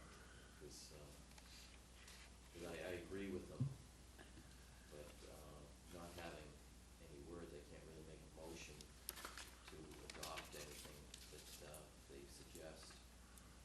We could say something like if complainant and wind energy system operator cannot come to agreement within 7 days, turbine be suspended until such time as, I don't know. That means I'm one not saying that's the wording, but I mean, that means one person can say, I've got a complaint, and it's so outrageous that the Right. operator doesn't agree, and you're gonna shut him down for that? You can't do that. Yeah, right. You know, if you wanna put some time limits in there, or add something to assist the building commissioner in resolving the issue, you know, that seems like, to me, as far as we could go with that. Brian, do you have any suggestions on how? Okay, remember, It says that if it cannot be resolved by the parties, shall be forwarded to the building commissioner with a copy to us by the responsible person. But then it doesn't say how we proceed with the resolution. you don't. The special permit granting authorities have no enforcement role. Okay, but how about the building commissioner? He Because has the the ZBA enforcement doesn't. role. The Okay. ZBA has no enforcement role. Right, No special permit granting authority has an enforcement role. right. Nor should one be built into any decision that you may issue. Enforcement is under the state law reserved to the building commissioner. Okay. And he has his protocols. There's case law with regards to how soon he must act or not act. If he doesn't act, then he has his protocol set out, and he Okay. enforces them. All right, so then we don't need to coach him or I be would more add one- specific about, excuse me, Rich, I'm speaking. We don't have to coach him or add any more specific language to assist him Correct. in this resolution? Correct. My recommendation is that the language is sufficient. No special permit granting authority should assume any kind of enforcement. Okay, Rich? Yeah, I would just add at the very end there, well, with a copy to the SPGA and notice to the complaining party by the responsible person identified above. That's just so that the complaining party will know that this has been done, that this has been called to the attention of the building inspector. Because otherwise, it reads, the way I read this, the only person that can even bring this to the attention of the building commissioner would be the responsible person, and I don't think that's the intent of this. But I think the intent is to keep things cool by putting the onus on the responsible person, but I think the complaining party should get notice of when that is done. And if it is not done in a timely way, then the complaining person should be able to bring it to. Anyone can, any person under Section 8 of the state law can bring a complaint at any time. I know, but but the way this reads, I would just add with notice to the complaining party so that it's clear that the complaining party is part of this process. So you're saying that after the SPGA, you would say, "and the complainant"? In other words, I have a question. Is the Well, the complainant onus is supposed on to the. notify the himself that onus he's is on the complaining? Responsible person to do Is that what this. we're saying here? What? Are we saying the complainant is supposed to notify himself that he's complaining? No, what this says is the I'm responsible misunderstanding. person is supposed to notify us of the complaint, and I don't have a problem with that, as long as when that notice is given to us, notice is also given to the complaining party, so that joins everybody. Oh, so they're copied, okay, are you gonna make a motion to that effect, Rich? I would just make a motion that we add at the end of the word above, say, by the responsible person identified above, with notice to the complaining party. Okay, that's a motion. Do I have a second? Yes. Yes. Okay, discussion. The reason I say that is because the way this reads, it puts the onus entirely on the responsible person, and what if the responsible person decides he doesn't want to do it? I mean, what's the complaining party going to do? So if we say with notice to the complaining party, and the complaining party then, says, okay, where is this? Then the complaining party can take it upon himself to come in, as Brian says he can do that. But at least it specifies that the complaining party is part of this process. Okay. Further discussion? Okay, all those in favor? Aye. Aye. Opposed? Opposed. 1, 2, 3, 4. 4 to 3, the motion failed. Okay, now, Pat is going to do a wind turbine bylaw presentation. Can I just add one thing before you depart this item on your agenda? Sure. I would ask Rich, it's very good to be able to have your recommendation as printed in the warrant. Right now, you have one minor change for clarification purposes. Are you sure you want to put that change into the warrant? And just, if you are, fine, but think about that. Well, instead of as printed. What, I thought you said it hadn't been printed yet, Brian. Right now, the motion is to change and add some words to what's printed in the warrant. So what will happen is, Oh, it's printed in the warrant, it's gone to it's the gonna go in, newspaper. and Okay. there'll be one change. Oh, so it is printed. I can take that, I can agree that we not do that, but, I really have problem with the way that is written. The way that is written to, it almost looks like you're not gonna be giving notice, and I could almost predict that somebody on town meeting floor is gonna come up and say that why don't you give notice to, and it is there, it is in there, but It is in there, because, just so you know, the warrant is printed and posted. The warrant books that get mailed to the town meeting members have not been printed yet. That's what I'm talking about. The warrant is done, it's been voted by the selectmen, it's posted in Okay. conspicuous places. Do you want to change what's in the booklet that gets I mailed? should have picked up on this sooner. Because it was, it is not a very clear piece of writing. I'm sorry, Brian, but it isn't. Well, you know, we do our best. Whenever, Sometimes we whenever, make whenever you have to understand something by reading something else that it doesn't particularly refer to, that's not clear writing. But anyway, I will withdraw that. No, We've had a vote on it, so we Well, have okay, to I will- unvote. no, I will well, wait a move minute, that we- wait a minute, Rich, just hang I on, will hang take- on a second. I have to say that, with all due respect, Brian, that by making even some minor changes in here, it indicates to those people who testified at the hearing and with written comment, it indicates to them that we considered what they had to say. Now, we didn't maybe agree with it, but we did make some changes, some minor changes. And that says, for me, I say to the public, we listen to what you have to say. And so, I'm not all that upset about saying that as printed versus as published. I mean, what, As recommended? as recommended rather than as printed. You had 12 motions tonight, one passed. I understand. I think you did a fantastic job addressing comments. No one will ever complain that you didn't take their letters or take their comments seriously and debate them till wee hours of the morning. I'm just thinking of your motion on town meeting floor, that's all, I know. that's all. I'm not all that, I don't have that many reservations, I get as much That's of a fine. reservation as you do. I just But bring it up. Rich, I just bring it up. Rich, now, Rich, what did you want to do? Well, as an accommodation to Brian, It's not me, I'm thinking of your Well- vote on town meeting. I don't care, I'll explain as an your accommodation to Brian, I think I've made my point about, writing, clarity in We writing. had, English class.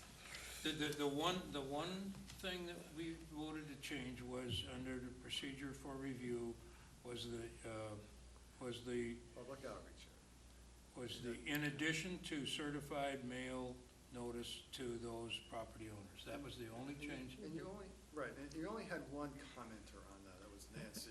And an accommodation to Brian's logic here, if we had other more substantive changes to, then, you know, That didn't so as an accommodation to that concern, and I'm sure Jim will second my motion to rescind that vote. Second.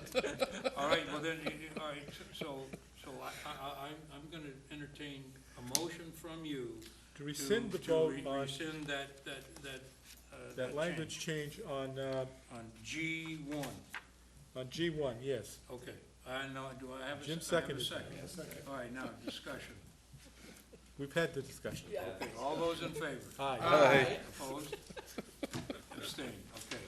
So basically, what we Two have motions done now is passed. gone over this thing and made no changes to the way it's printed, the way it was printed I right think now. town meeting would appreciate But that. for good reason. Listen, Oh, If we'd done other, if we had done, as Brian says, if we had done some other amendments that had more more substantive amendments, I would have said, I wouldn't have withdrawn Okay, that, now, but. Pat is going to do the wind turbine bylaw presentation at town meeting, and she's probably gonna have, she will have the opportunity to explain that, about tonight's meeting and the consideration that we've given things. One point of order, Mr. Chairman. You haven't voted a recommendation yet. That's right. Oh, excuse me, I guess we haven't, okay, thank you, all right. All right, so then I need a motion for a recommendation for our own bylaw to either As recommend it as printed or indefinite postponement. Okay, I move that we recommend to town meeting the wind turbine bylaw as printed. Second. Discussion. All those in favor? Aye. Opposed? Abstained? All right, thank you, Brian, that was an oversight on my part. 601. Now, Pat, Pat's gonna just give us a quick rundown of about her presentation at town meeting. Okay, I've been working with Brian, and I'm gonna go fast on this, guys. 'Cause my voice is leaving and it's way too late. I've been working with Brian on this, and currently we have either 5 or 6 slides for a presentation. That you're not gonna be seeing those tonight, because this can change. So I'm just gonna tell you what the proposed narrative is, and I want you to listen very carefully at 10:20 at night and tell me whether you have any additions, subtractions, and so on. The major question is, why do we do this? And it becomes real obvious when you put a windmill versus a turbine. So pictorially, that answers really quickly the question. The bylaw that we have is quite old. It's 31 years and counting. So it's really outdated and inadequate for today's wind energy systems. Today's turbines can have rated capacities measured in millions of watts. The inadequacy becomes obvious when the Zoning Board of Appeals was presented with a permitting request from the web engineering turbine. The issues went far beyond what the current bylaw can require in a decision, so they struggled without bylaw guidance, which is essentially what we were doing too, in regard to performance requirements and setbacks. And they really did an admirable job considering the lack of appropriate guidance. But because of the lack of an adequate bylaw, a challenge of their decision could be hard to refute, because they didn't have adequacy. They were making it up as they were going, pretty much. So that argues for modernization of the bylaw. And a secondary argument for a modern bylaw was the management issues surrounding the operations of the existing larger turbines at Technology Park, the wastewater treatment facility, and Woods Hole research, including the public's complaints about noise and the alleged health effects. Some of these issues could perhaps be managed through a new zoning bylaw. So we developed the bylaw through a process which included first a moratorium that town meeting granted, then the collection of information and multiple public input opportunities. So we first asked the town meeting to pass a moratorium on new windmill applications so that the town could have some breathing room for a new bylaw development, and also to allow time for anticipated state and county guidance, and they gave us that opportunity. We then started collecting information, which was technical turbine information regarding function, noise, setbacks, any information that could help the board with development of a new zoning bylaw. Remember, we're not dealing with health issues here, it's zoning. We collected example bylaws, we collected and utilized studies commissioned by various states and looked at countries more experienced in wind energy systems than we are. We also collected bylaws from many sources, not only towns in Massachusetts, and you all know the stack of literature that was collected that we looked through. We discovered that there is no uniformity of experience or knowledge that is accepted for guidance. Wind energy is a science still very much in development when dealing with turbines instead of windmills. We discovered that each governmental entity, lacking the guidance of the experience and knowledge we were seeking, created their own regulations perceived to best fit their needs. The board discussed potential bylaw provisions at 17 meetings, once with the Board of Health to understand each board's role and jurisdictions or limitations. We conducted 3 public hearings to develop a new bylaw that would take into account today's technology and the impacts larger turbines can or may have. The public generously shared with the board. We learned much from that input, both personal experience and access to much more collected scientific information than we had even discovered. They generously gave us that. We operated under the precautionary principle. The planning board's guidance in writing the new bylaw was the precautionary principle, also known as prudent avoidance. When there are unknowns, and our research indicated multiple unknowns, the precautionary principle dictates that you err on the side of caution and form your decision accordingly. For example, because noise impacts from large wind energy systems are in dispute, the planning board erred on the side of caution and limited the size of wind energy systems in the new bylaw to a rated capacity of 250 kilowatts. Based on what we as the planning board know today from our study of numerous documents the board members have read and listening to public input, the current draft of the new bylaw was what was created. That's what they're gonna be asked to vote on. And another slide, which will be probably a little bit more difficult to read, but it's going to compare the old bylaw versus the new. The rated capacity, the old, there was no limit. We have proposed a 250 kilowatt limit. The use in both instances was accessory. On-site use, under the old, none was required. Under the new, we're requiring 51%. The permit grantor under the old was the ZBA. We're proposing the planning board. Size definition under the old, there was none. Under the new, we've defined small versus large. Zoning district limits, under the old, there are no limits for zoning districts. We currently are asking that the town meeting pass a limit by size and district. And under technology standards, under the old bylaw, there was none. Under the new bylaw, as part of our bylaw requirements. So the current bylaw that we have the moratorium on has a significant lack of definition. And we have run into trouble because of lack of size limitations, lack of appropriate definition of accessory, lack of zoning district requirement, and a huge lack of any technology standards. The new bylaw carefully spells out requirements for the perceived trouble areas.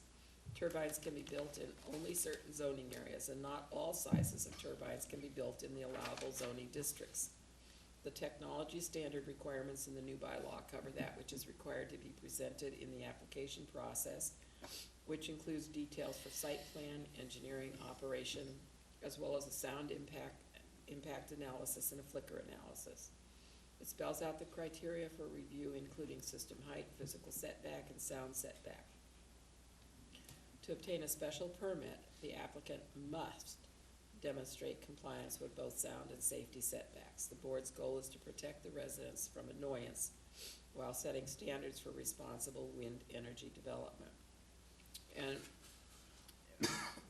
I'm trying to come up with questions that most assuredly will be asked in town meeting, and that I'd really like your help on so that it can be prepared for.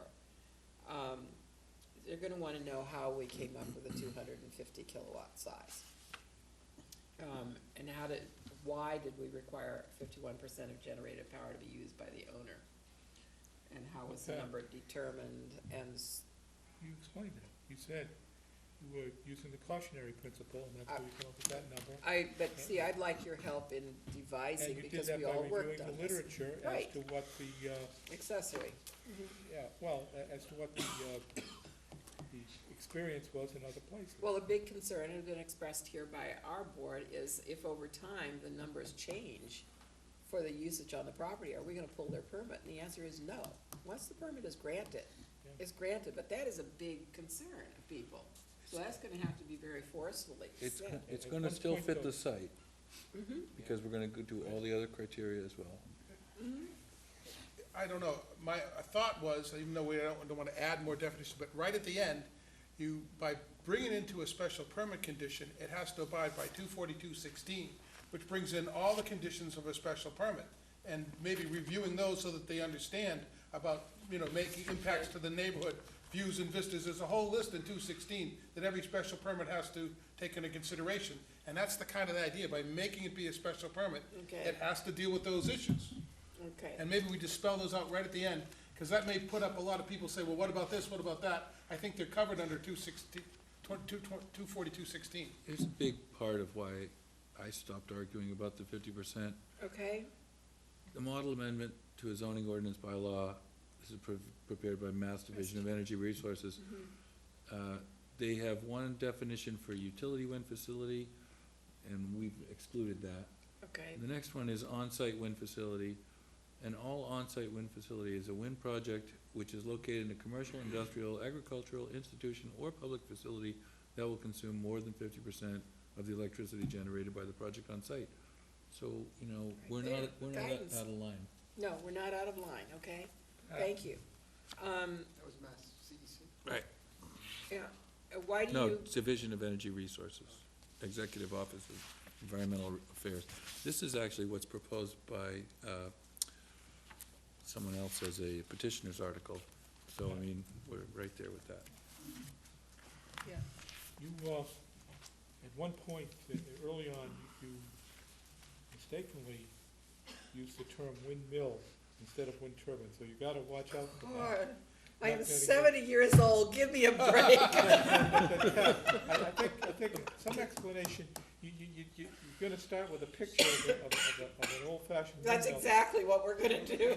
And just explain, those old windmills, you had a mechanical device that transmitted mechanical energy directly to another mechanical device. What wind turbines do is the mechanical blades going around that runs a generator that creates electrical power, not mechanical power. Okay. And then that electrical power is then disseminated through wires. And Big difference. It's a big difference because it's an entirely different concept from a windmill. You're not milling, you're turbining. Right. Let's not get, let's Okay. keep going here. One last thought, could this be condensed down a little bit into talking points for those of us that are going to the precinct meetings?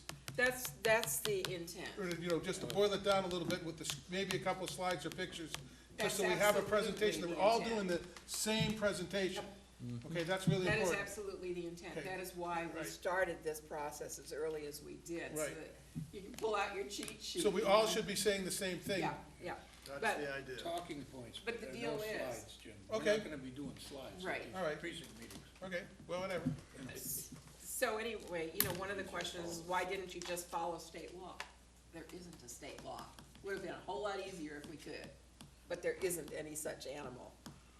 How did you determine the limits on flicker annoyance? These are questions that are probably gonna come up, and I would absolutely love if you would email the perceived questions to Brian so that they may form part of the presentation to town meeting. They definitely would be coming up, I'm pretty sure, at the precinct meetings, and we can all be prepped to answer those. And do it sooner rather than later, because I'm gonna try to sit down with Brian. Thursday morning, okay. We'll have to decide on the time. Right, I see the question mark. Yeah, okay. So if you can get these to Brian tomorrow, your thoughts, any additions to to what should be presented to town meeting, I'd really, really appreciate that. Is this gonna be a PowerPoint presentation? Yes. Okay, because what you read was excellent, but, you know, putting in a PowerPoint presentation is gonna be a little difficult. Well, no, it isn't, because I based it on that. I based the narrative on that. I mean, the first one is a big Y with, you know, then you've got the two different pictures there, and then I thought it was very good to compare the old one and the new one. That could be a table. it will be. Very simple. It's actually, see, No, okay? And then the narrative follows that, Are because you gonna share that with us to generate questions?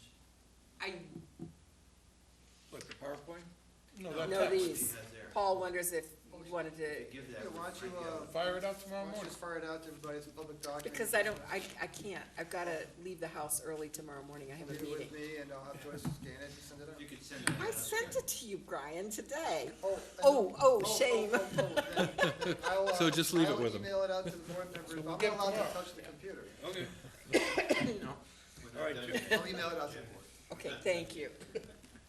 Pat, thanks a lot for doing that work. You're welcome. You know, it's not easy. Well, And it Brian? made sense because I've been involved in it I know. since forever. I know. I appreciate it, because I didn't want to do it. Okay, precinct meeting assignments. Jim, you had some chart here a minute ago, but I don't have one of those. They don't, yeah, Yeah, it was in our your notes, packet. they don't have the times yet, so we're kinda stuck. Get it added on Yeah. the agenda for the board in case they 7 have. PM. Right here, this is it, you got some blanks. Until we get these things filled in, there's really nothing we Yeah. can do. Okay, so we're good. I gotta have mine back. I can only tell you, Brian, that I asked, I think maybe I already did, I asked Mr. Palmer to tell us where 8 and 9 were gonna meet and when and all that, and he's been attempting to reach the precinct captains, and he's been unsuccessful. Now, that was like a week and a half ago, so I don't know whether he's still been unsuccessful. Check with them. Okay, so he's trying to do that. Okay, yes. Since it's 10:30, I make a motion we adjourn. I have a few things to do yet. Releases, we don't have any. Committee reports, I'm assuming that there aren't any, but if there are any, now is the time. New business, anything you want brought forward to a meeting in the future? Our next meeting will be the 23rd with the selectmen, and then I'd like to meet again with the board on the 30th. That spreads you out a little bit, because then there's the election, then town meeting. So no meeting next week, and 2 meetings, and you're off 2 weeks, and go back into the ground. Okay. Okay? All right, so no meeting next week, No meeting next week. but the following week is the joint meeting. And the week after that, I'd like to have decisions, that you saw tonight, probably on the 30th. Right, okay. And I'd also like to have on the 30th is that course on site plan review. There's 2 courses that I have permission to teach the board.